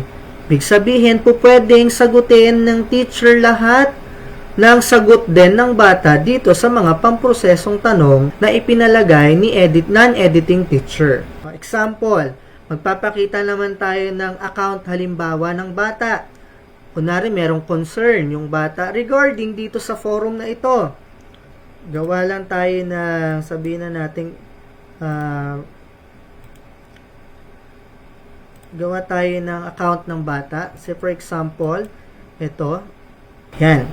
Kunwari, itong si Evo ay merong subject sa 6 Isaiah na araling panlipunan.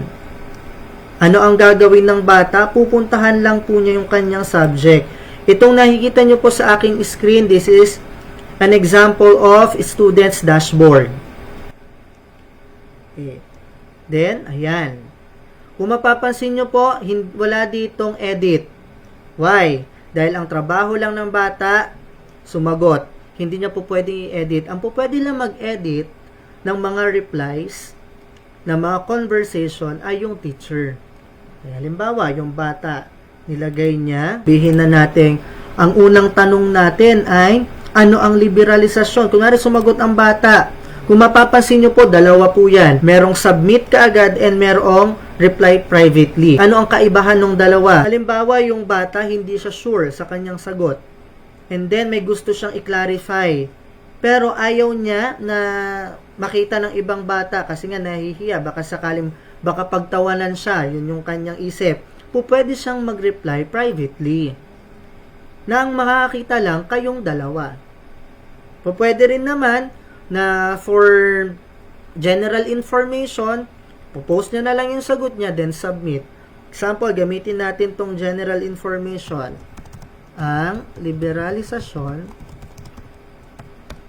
ay kaisipan o ideolohiya ng pagbabago. Yan. Sample, yan yung sagot ng bata. Submit. Okay, ayun. Nasa ilalim na.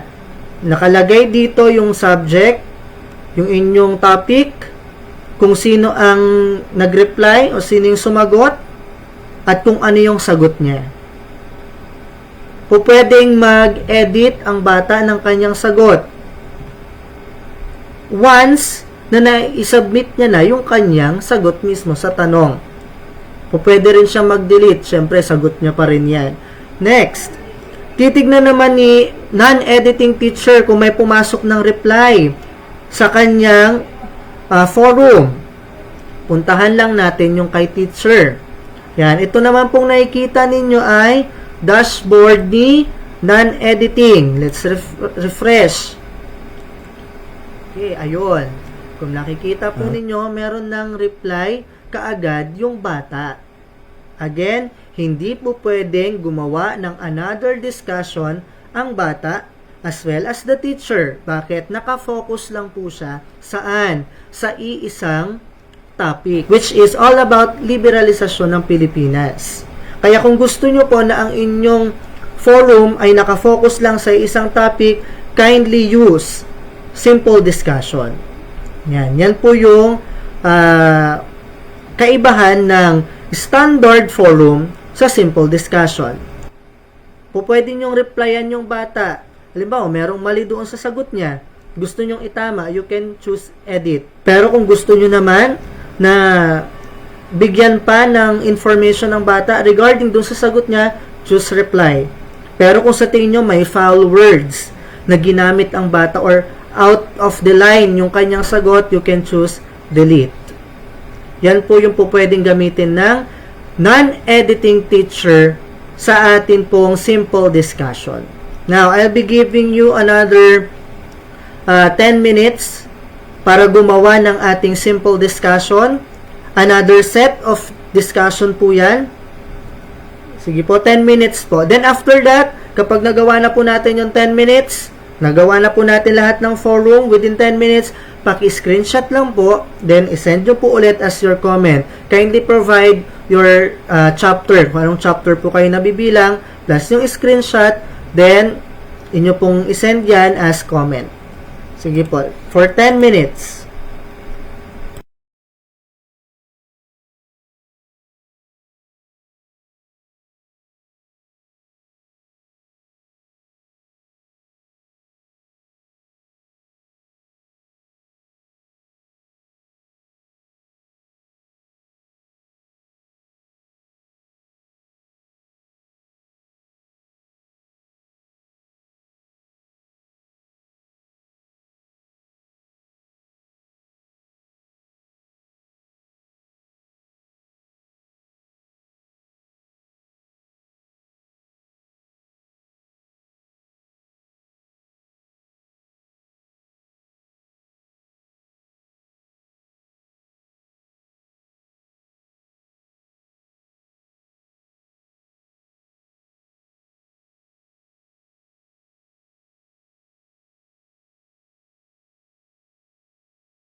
Good day, everyone. EcoSmart MCA Philippines is inviting all of you to the Certified EcoSmart Challenge. To join, register on this link. Make a creative arts and craft project using plastic bottles and other plastic materials such as disposable plastic spoons and forks, candy, biscuit, milk, and coffee wrappers, plastic cups, etc. Send us 2 photos on this link showing one picture holding the project with your name and chapter and another one solo picture of the project with title. Here are the examples. For e-certificate, subscribe, like, and share the EcoSmart MCA Philippines on YouTube. Best 10 projects will be announced on June 30, 2020 after the open forum. Thank you and God bless.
Okay, so sana po na-send na natin yung ating second type of forum. And for the last type of forum, ito naman po yung tinatawag nating Q&A.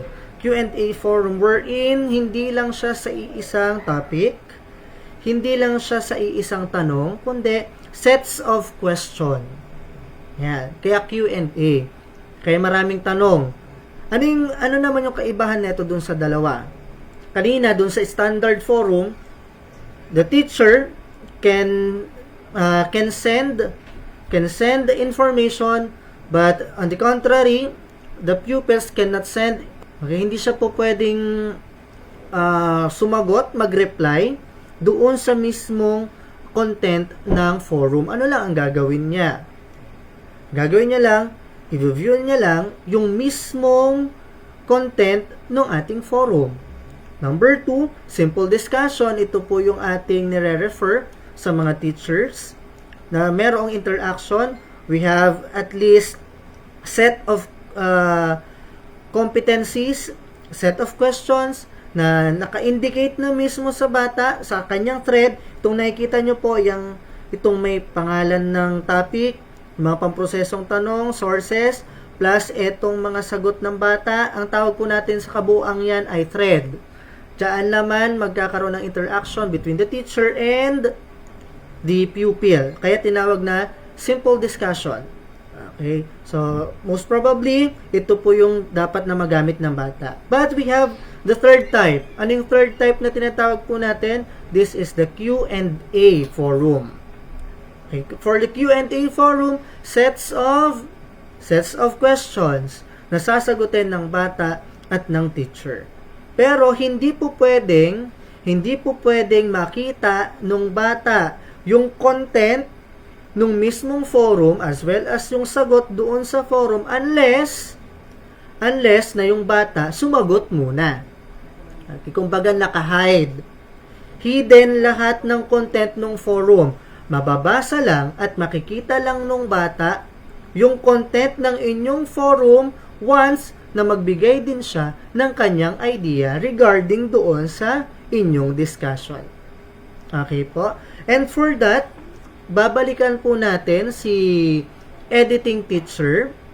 Thank you very much po, non-editing teacher, for providing us all the necessary content of the forum. Balikan po natin si editing. Ayan. Ang nakikita nyo naman po ay content or dashboard, timeline ni editing teacher. Gagawa tayo ngayon ng Q&A forum.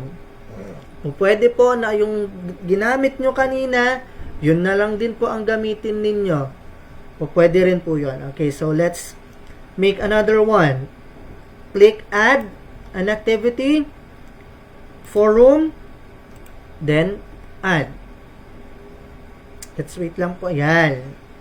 Kunwari, sabihin natin ang lokasyon ng Pilipinas.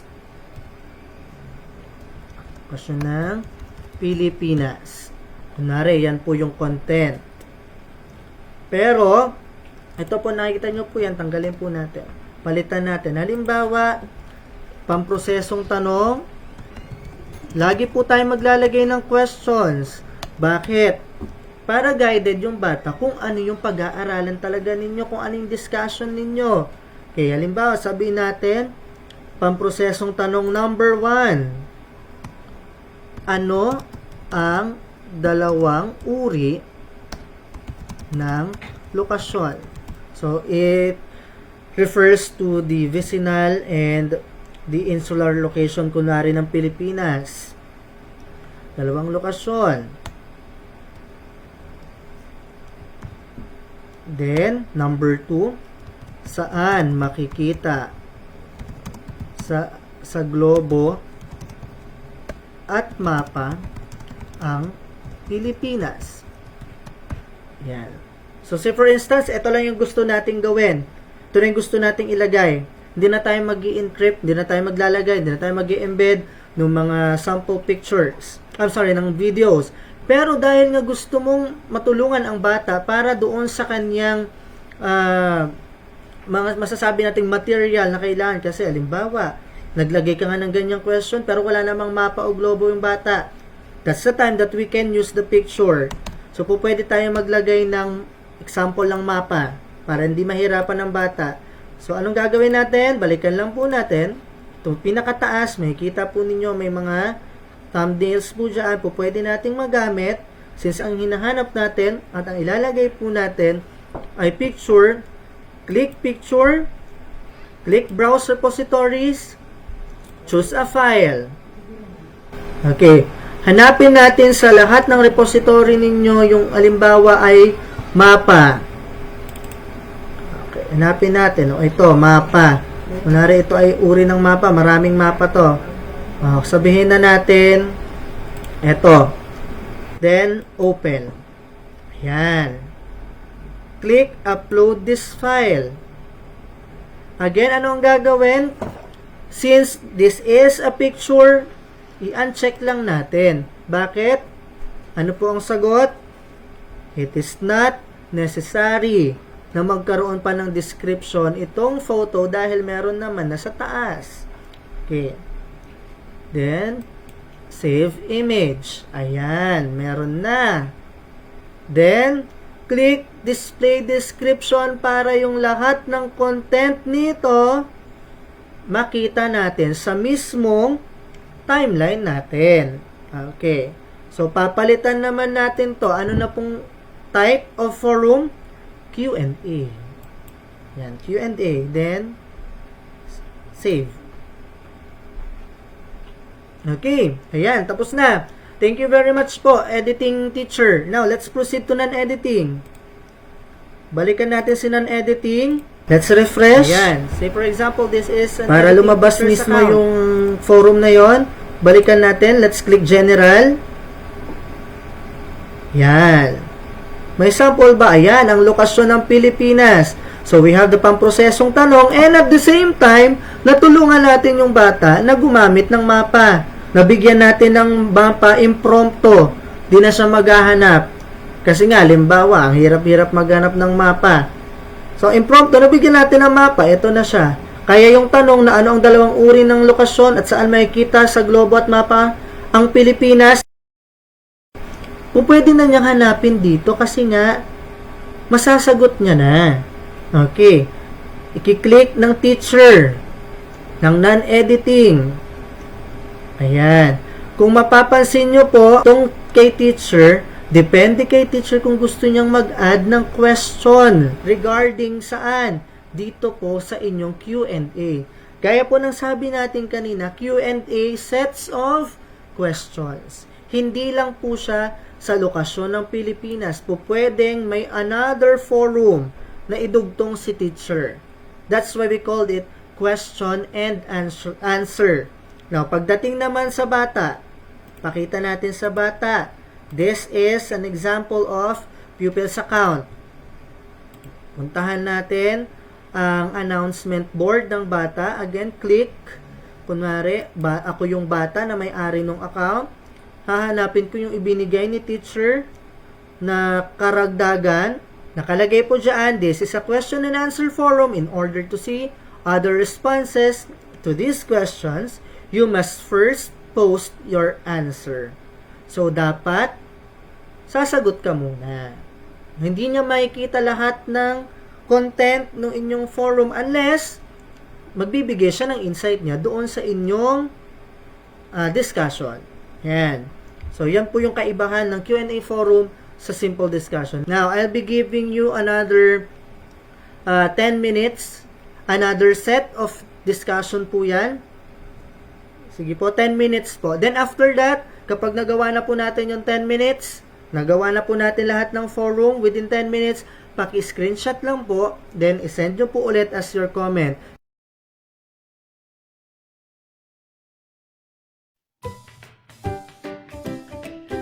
Good day, everyone. EcoSmart MCA Philippines is inviting all of you to the Certified EcoSmart Challenge. To join, register on this link. Make a creative arts and craft project using plastic bottles and other plastic materials such as disposable plastic spoons and forks, candy, biscuit, milk, and coffee wrappers, plastic cups, etc. Send us 2 photos on this link showing one picture holding the project with your name and chapter, and another one solo picture of the project with title. Here are the examples. For e-certificate, subscribe, like, and share the EcoSmart MCA Philippines on YouTube. Best 10 projects will be announced on June 30, 2020 after the open forum. Thank you and God bless.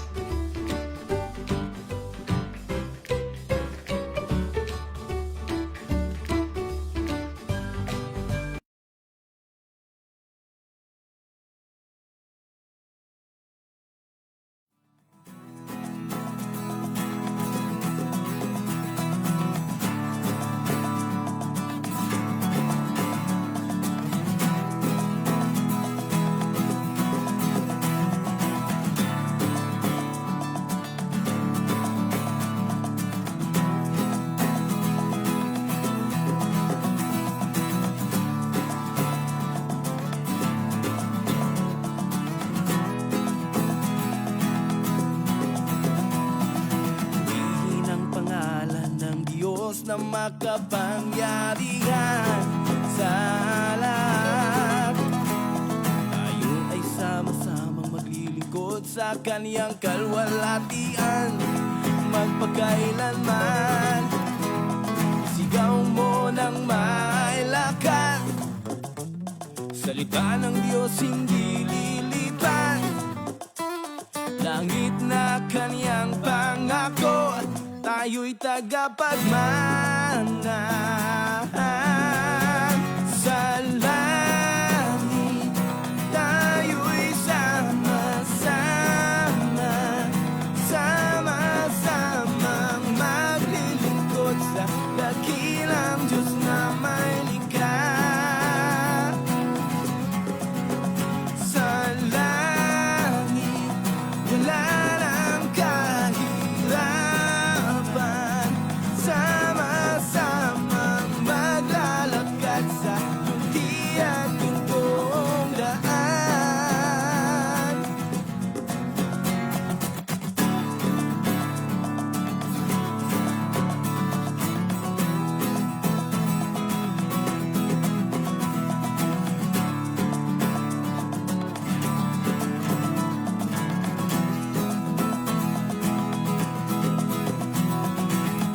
Ihin ang pangalan ng Diyos na makapangyarihan sa lahat. Tayo ay sama-samang maglilingkod sa kaniyang kalwalhatian, magpakailanman. Isigaw mo ng mailakas, salita ng Diyos hindi lilipas. Langit na kaniyang pangako, tayo'y tagapagmana. Sa langit, tayo'y sama-sama, sama-samang maglilingkod sa dakilang Diyos na may likha. Sa langit, wala nang kahirapan, sama-samang maglalakad sa lundi at pintoong daan.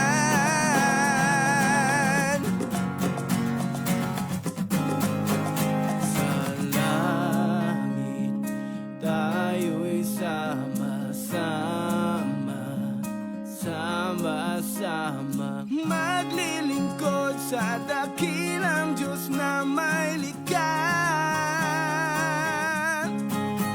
Sa langit, wala nang kahirapan, sama-samang maglalakad sa luti at pintong daan. Oh, oh, oh.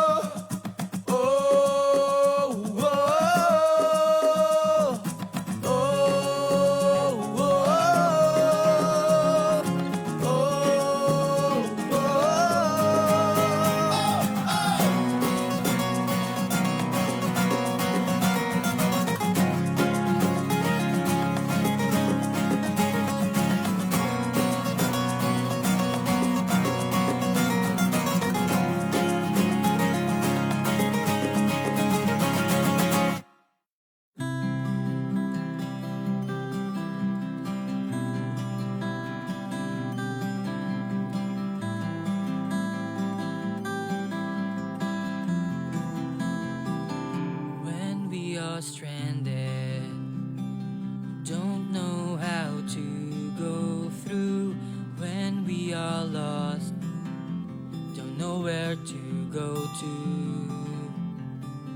you are there standing, waiting for us to go to you.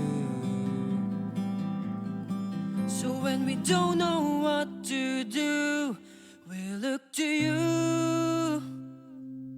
We look to you. We look to you, to what we can and cannot do. We look to you. We look to you. We look to you, whatever it takes, we'll make it through. We'll be with you.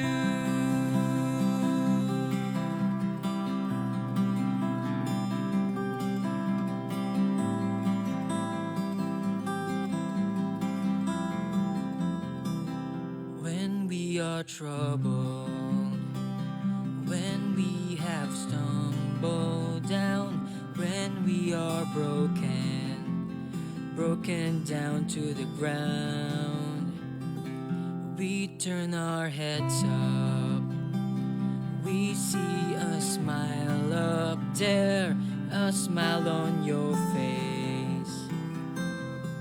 So whenever that's the case, we look to you. We look to you.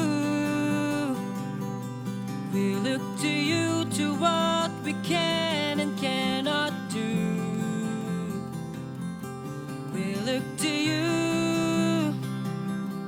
We look to you. We look to you, whatever it takes, we'll make it through. We'll be with you. With you. With you. Oh.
Alright, so that ends our discussion about announcement and forum.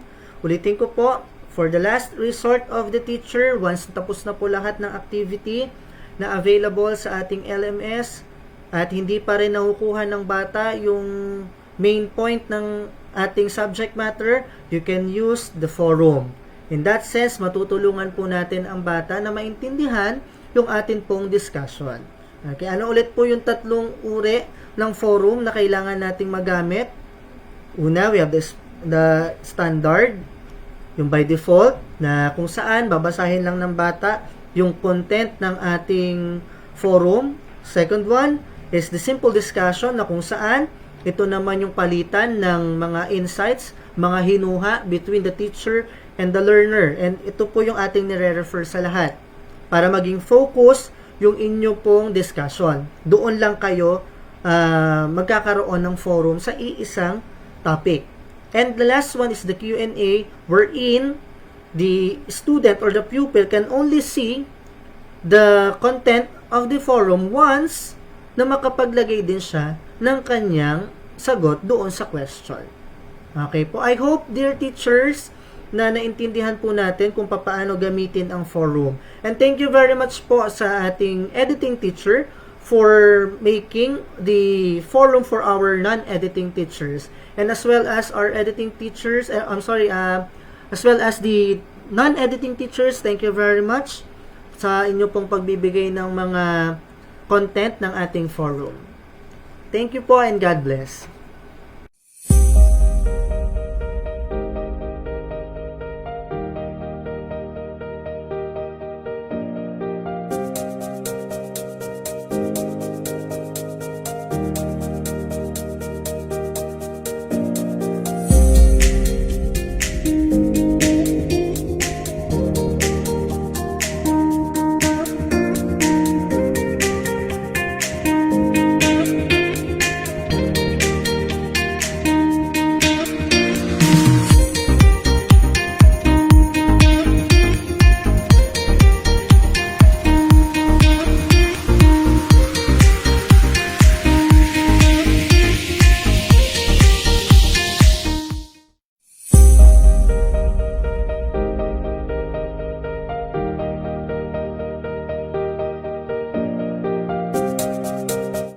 Good morning, dear teachers of Maranatha Christian Academy and National Christian Life College.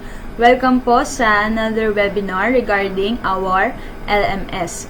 Recap lamang po tayo sa previous na webinar na ating napanood regarding the forum. Na ito po yung last resort ng ating mga teachers kung sakaling naubos na lahat ng ating mga activities, mga quizzes, o mga pa-assignments sa ating mga bata. Sa forum, dito natin pwede pang i-discuss yung lesson kung sakaling meron pa tayong mga students na hindi pa nakakagets ng ating tinuturo.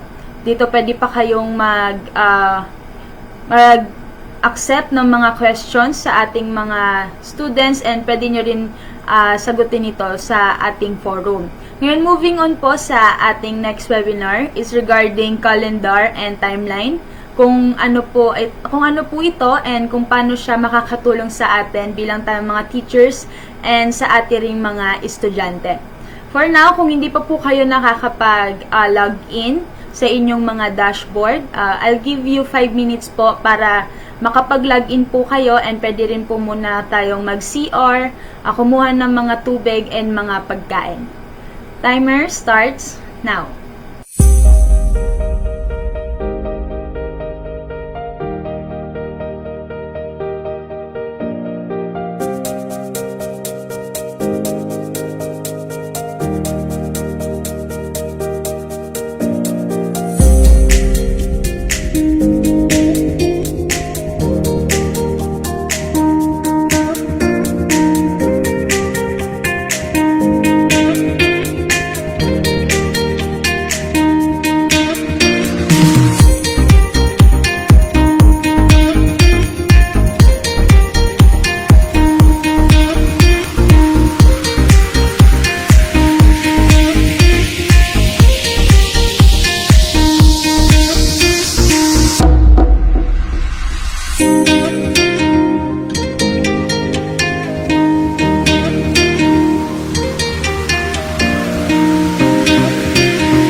Okay, ngayon ano po yung calendar? Proceed na po tayo sa ating discussion.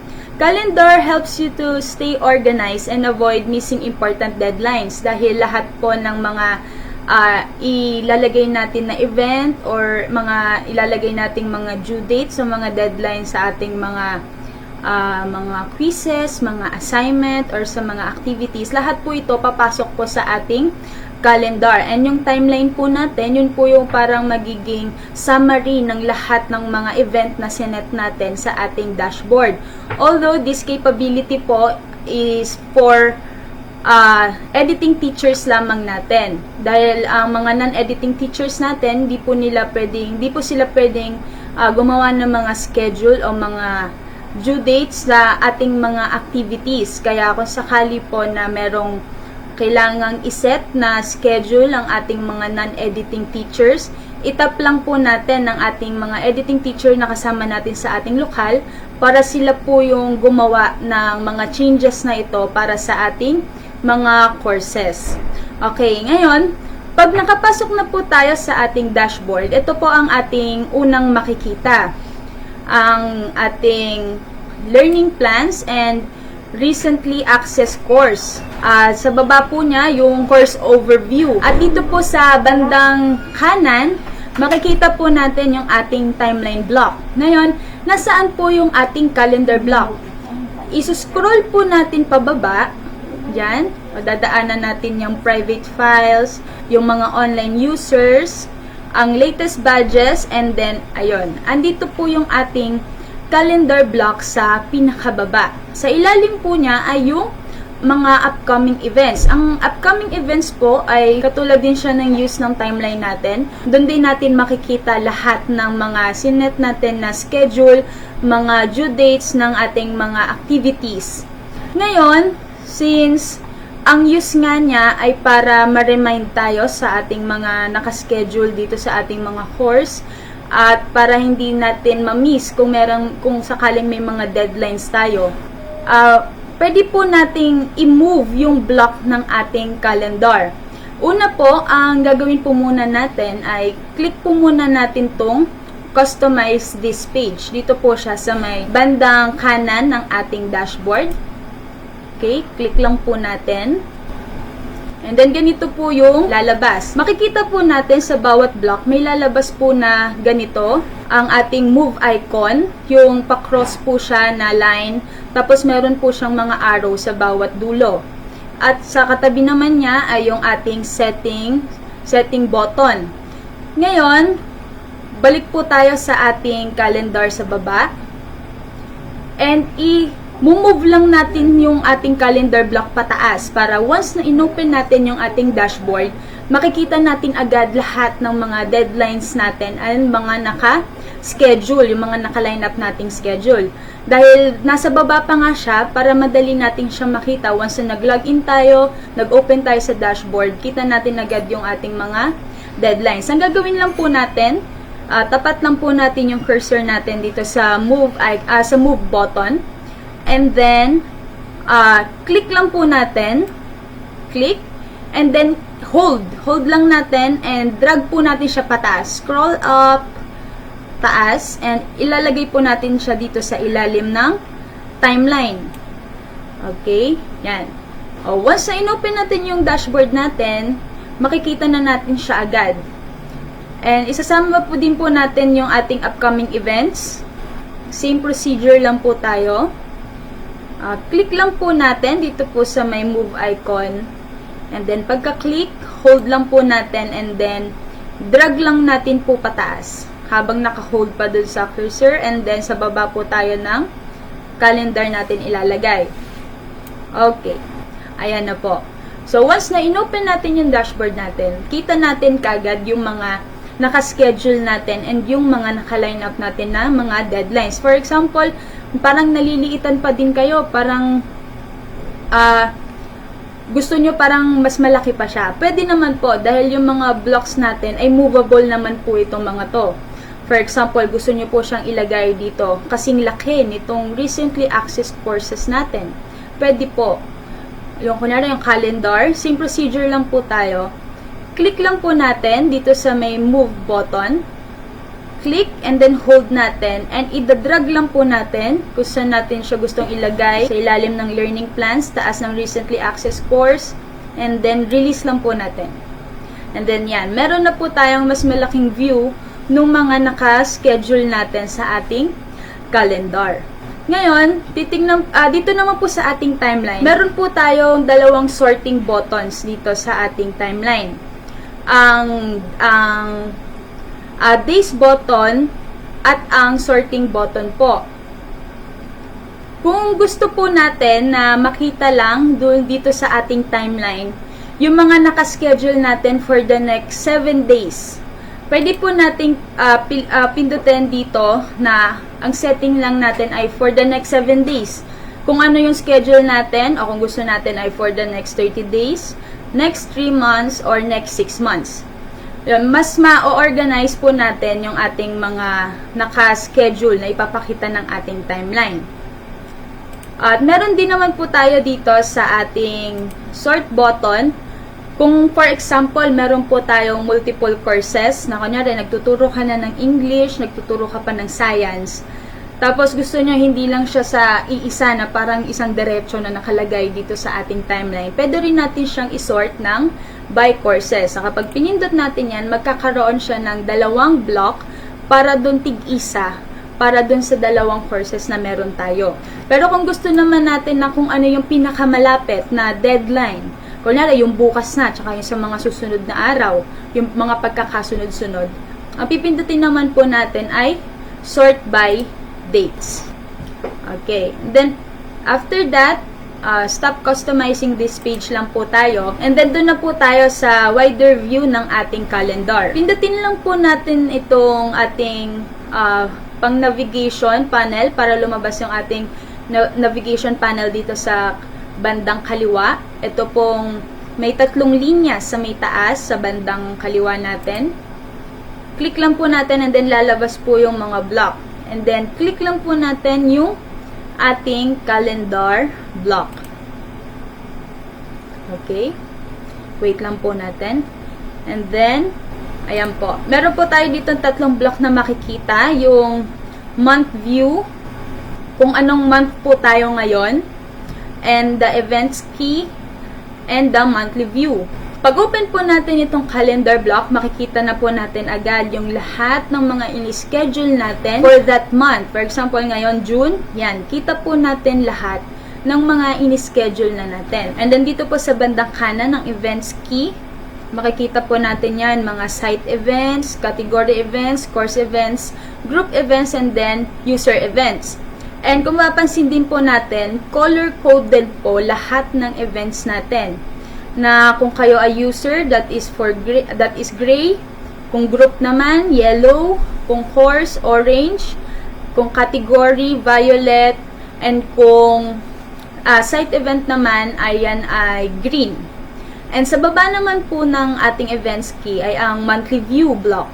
Dito po natin makikita yung nakaraang buwan, yung ngayong buwan, tsaka yung susunod na buwan.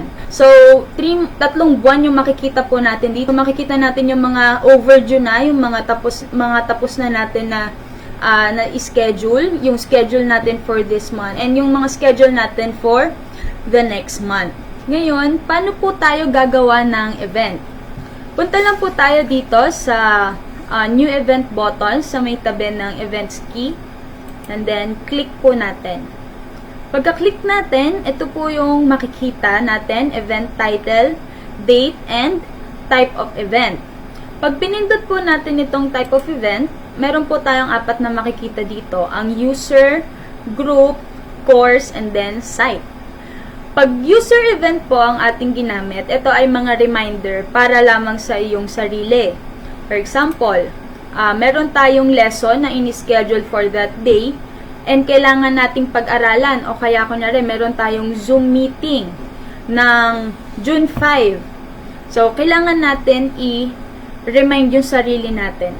So, ilalagay natin dito sa event title. For example, sulat tayo, Zoom meeting. Okay. Then, lagay lang natin dito sa date, kunyari, June 4 or June 5. Kung meron tayong specific time, dito rin natin i-adjust. Kunyari, may Zoom meeting tayo ng 10 a.m. Okay. Then, click lang din natin. Ngayon, kapag kunyari, hindi pa kayo sure dun sa date, parang titignan nyo pa, meron din po tayo ditong calendar view para makapag-set tayo ng date. Yan, makikita natin yung araw, pati yung date na isa-set natin. Then, click lang natin. Then, if you're done, save.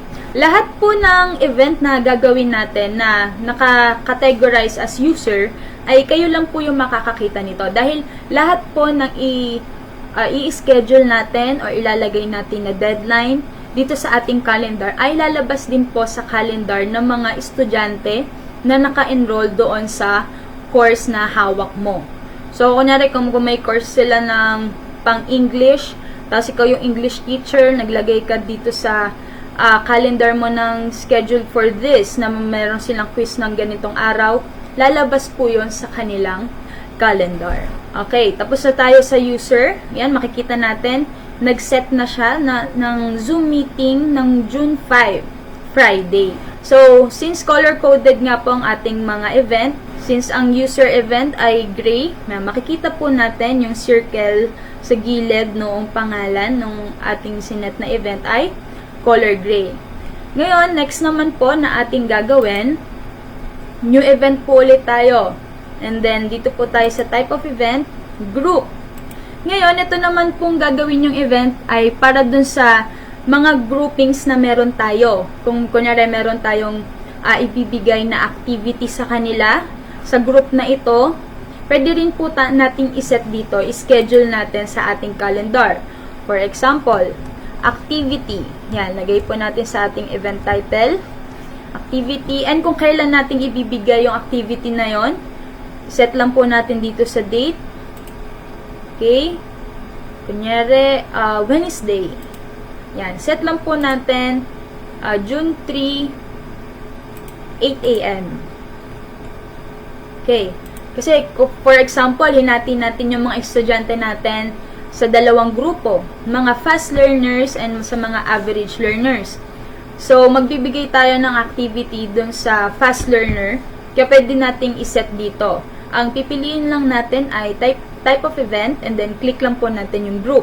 And then, course selection, kung for example nga, multiple courses yung naka-enroll sa'yo, pwede rin po nating specify dito kung para saan yung, kung para kaninong groupings yung ating isiset na event.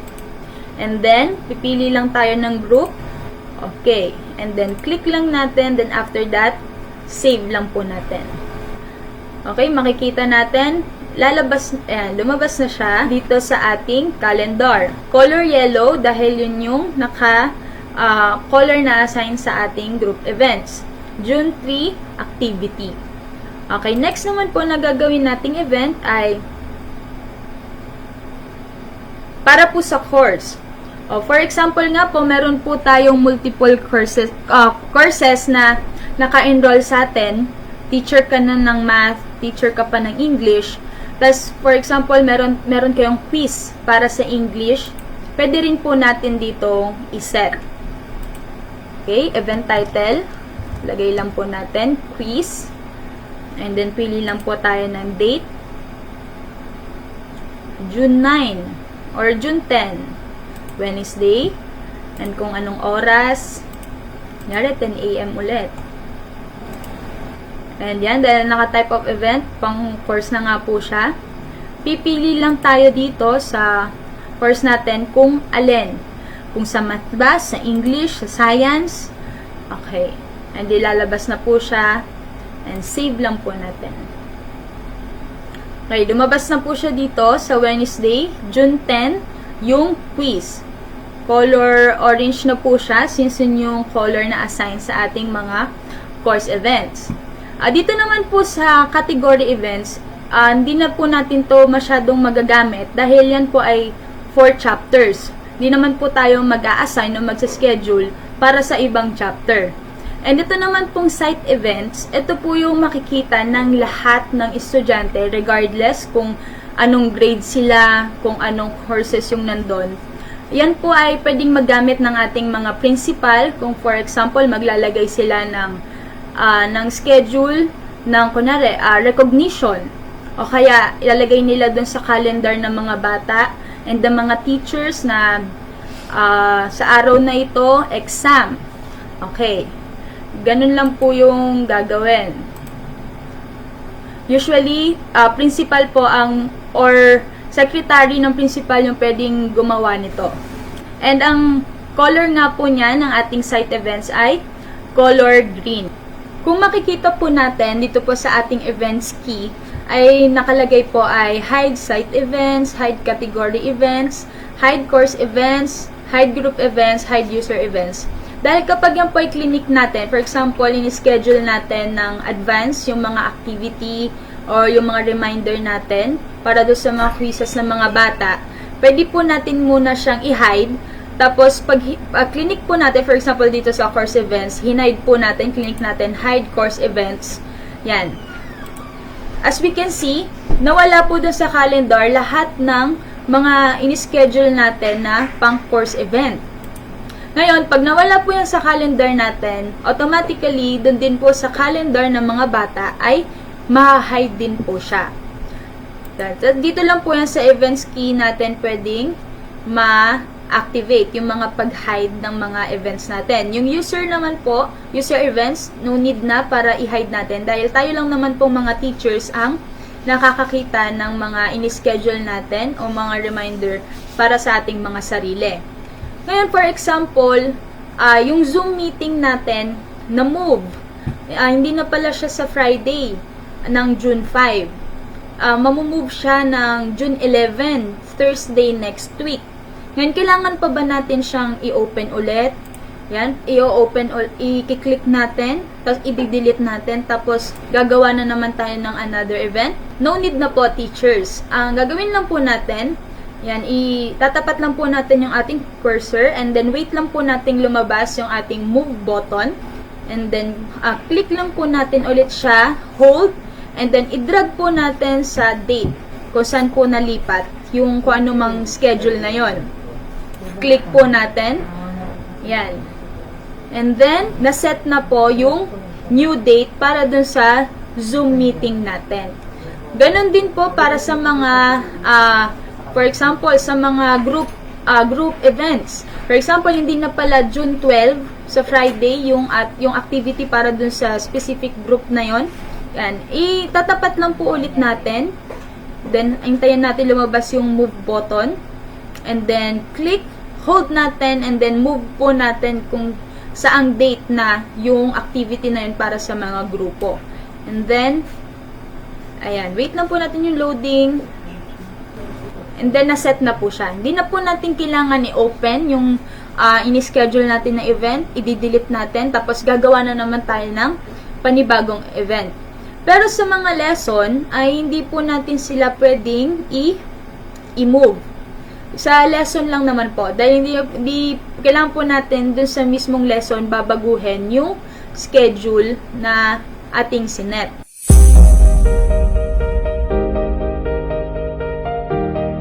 As part po ng discussion about sa assignments natin, meron po tayo dong due date tsaka sa cut-off date. Ngayon po, itong dalawang assignment na to, itong Thursday, June 4, due date po ito. And itong assignment na nakalagay naman sa June 5, ito po yung cut-off date. Ngayon, pwede po nating i-adjust yung due date. Kung papalitan natin yung due date na instead of June 4, pwede nating agahan. Gawin nating June 3. Pwede po. Ganun lang din po. I-click lang natin, itatapat natin yung cursor natin, and then i-click and then i-move. Pero, bawal pong lumagpas doon sa cut-off date natin. Magre-red yung block ng specific day. Dahil hindi pwedeng mauna or mahuli yung due date natin sa cut-off date. Pero yung cut-off date natin, pwede po nating baguhin. For example, instead of June 5, gagawin nating June 6. Same procedure lang po. Antayin natin lumabas yung move button and then click. Hold po natin and then ilipat po natin ng date. So, di na po natin kailangan pumunta doon sa mismong assignment para i-change yung cut-off date natin. Pero yung due date natin, hindi siya pwedeng mas ma-late kaysa dun sa ating cut-off date. Ngayon, yung mga pagsaset po natin ng mga schedule, ng mga deadline, ay pwede po natin to i-apply sa ating mga lesson, activity, mga quizzes, and even sa assignments. Ngayon, paano po natin ito gagawin? Balik lang po tayo sa ating dashboard. Click lang po natin dito sa may bandang kaliwa, upper left po, tabi ng My Courses. Then, click lang po natin yan, dashboard. Then, babalik po tayo dito. Pasok lang po tayo kung ano pong course yung naka-enroll sa atin. Pagpasok po natin dun po sa ating mga subject, huwag po nating kakalimutan to turn editing on po tayo lagi. Dito po sa ating bandang kanan, yung ating settings button, click lang po natin, turn editing on. Okay? Then wait lang po natin mag-load. Punta na po tayo dun sa activity na ating sesetan ng schedule. Okay, then click lang po natin. Wait lang po natin mag-load. And then dito po ulit tayo sa settings button natin sa may bandang kanan. And then edit settings po tayo. Sa pinakababa, dito po sa ating activity completion. Okay. Pero bukod po dito sa activity completion, yung common module settings ay lagi din po nating i-check kung naka-separate groups po siya. Kung hindi, kung for example, naka-no groups yung nakalagay, lagi po nating i-click ang separate groups. Okay, after that, dito po tayo sa ating activity completion. Pwede po tayong maglagay dito ng date kung kailan dapat magawa ng ating student yung activity na ito. Dito lang po makikita natin yan. Mostly, nakalagay dito ang do not indicate activity completion. Pero kung for example nga po, ini-schedule nyo ito na sa araw na to dapat masagutan ng mga bata, i-click lang po natin yung show activity as complete when conditions are met. Okay, and then lalabas na po yung ating expect completed on. Dito na po natin pwedeng iset kung kailan dapat sagutan ng ating mga students itong activity. Yan. I-set lang po natin. For example, sa by Monday ng June 15, dapat masagutan na to ng mga bata. Kung merong specific time, iset lang din po natin. Okay, 10 a.m. And then, don't forget na i-checkan natin yung enable. Then, after that, save and return to course lang po tayo. Ang mga sineset po natin na schedule na for activities ay sa upcoming events po siya lumalabas. Dito po sa ating dashboard, dito po siya lalabas sa ating upcoming events na ating ini-schedule. Ngayon, I'll give you 5 minutes po para makapag-set din po kayo ng schedule para sa inyong mga activity.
Habang binubulay ko ang iyong mga salita,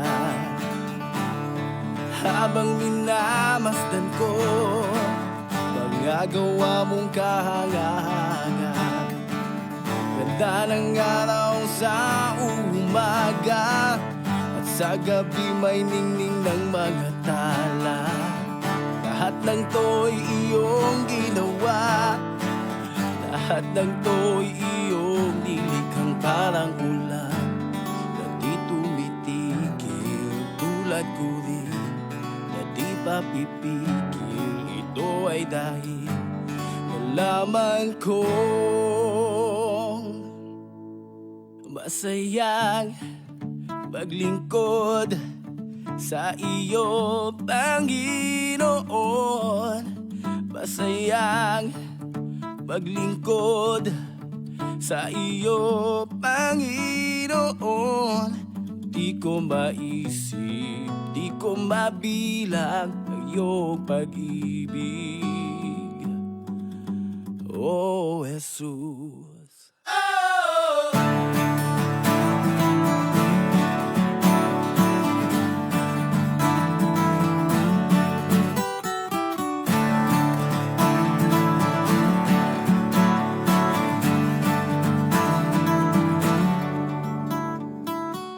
Mga ibon ay nag-aawitan ng pasasalamat, tulad ng ligaya na itinanim mo sa puso ko. Araw-araw ay lumalago, dindidilig ng biyaya mo. Biyaya mong di nagkukulang, umaapaw sa kasaganaan parang ulan na di tumitigil. Tulad ko rin na di pa pipigil. Ito ay dahil nalaman kong masayang maglingkod sa iyo, Panginoon. Masayang maglingkod For all the world to see, you are glorious. Sing, shine, Jesus, you shine for all the tulad ko rin na di pa pipigil. Ito ay dahil nalaman kong parang ulan na di tumitigil. Tulad ko rin na di pa pipigil. Ito ay dahil nalaman kong masayang maglingkod sa iyo, Panginoon. Masayang maglingkod sa iyo, Panginoon. Masayang maglingkod sa iyo, Panginoon. Masayang maglingkod sa iyo, Panginoon. Masayang maglingkod sa iyo, Panginoon. Masayang maglingkod sa iyo, Panginoon. Masayang maglingkod.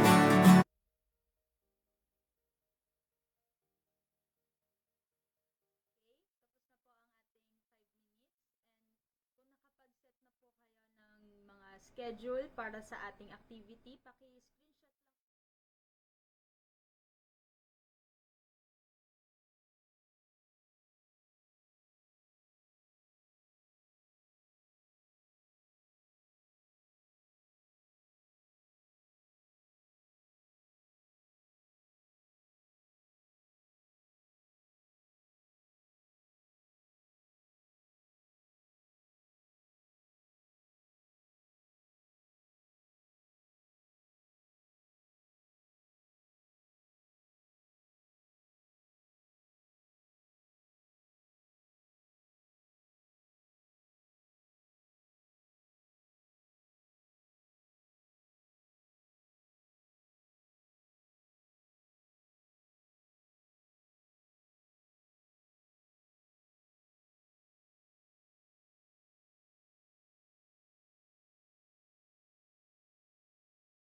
Good day, everyone. EcoSmart MCA Philippines is inviting all of you to the Certified EcoSmart Challenge.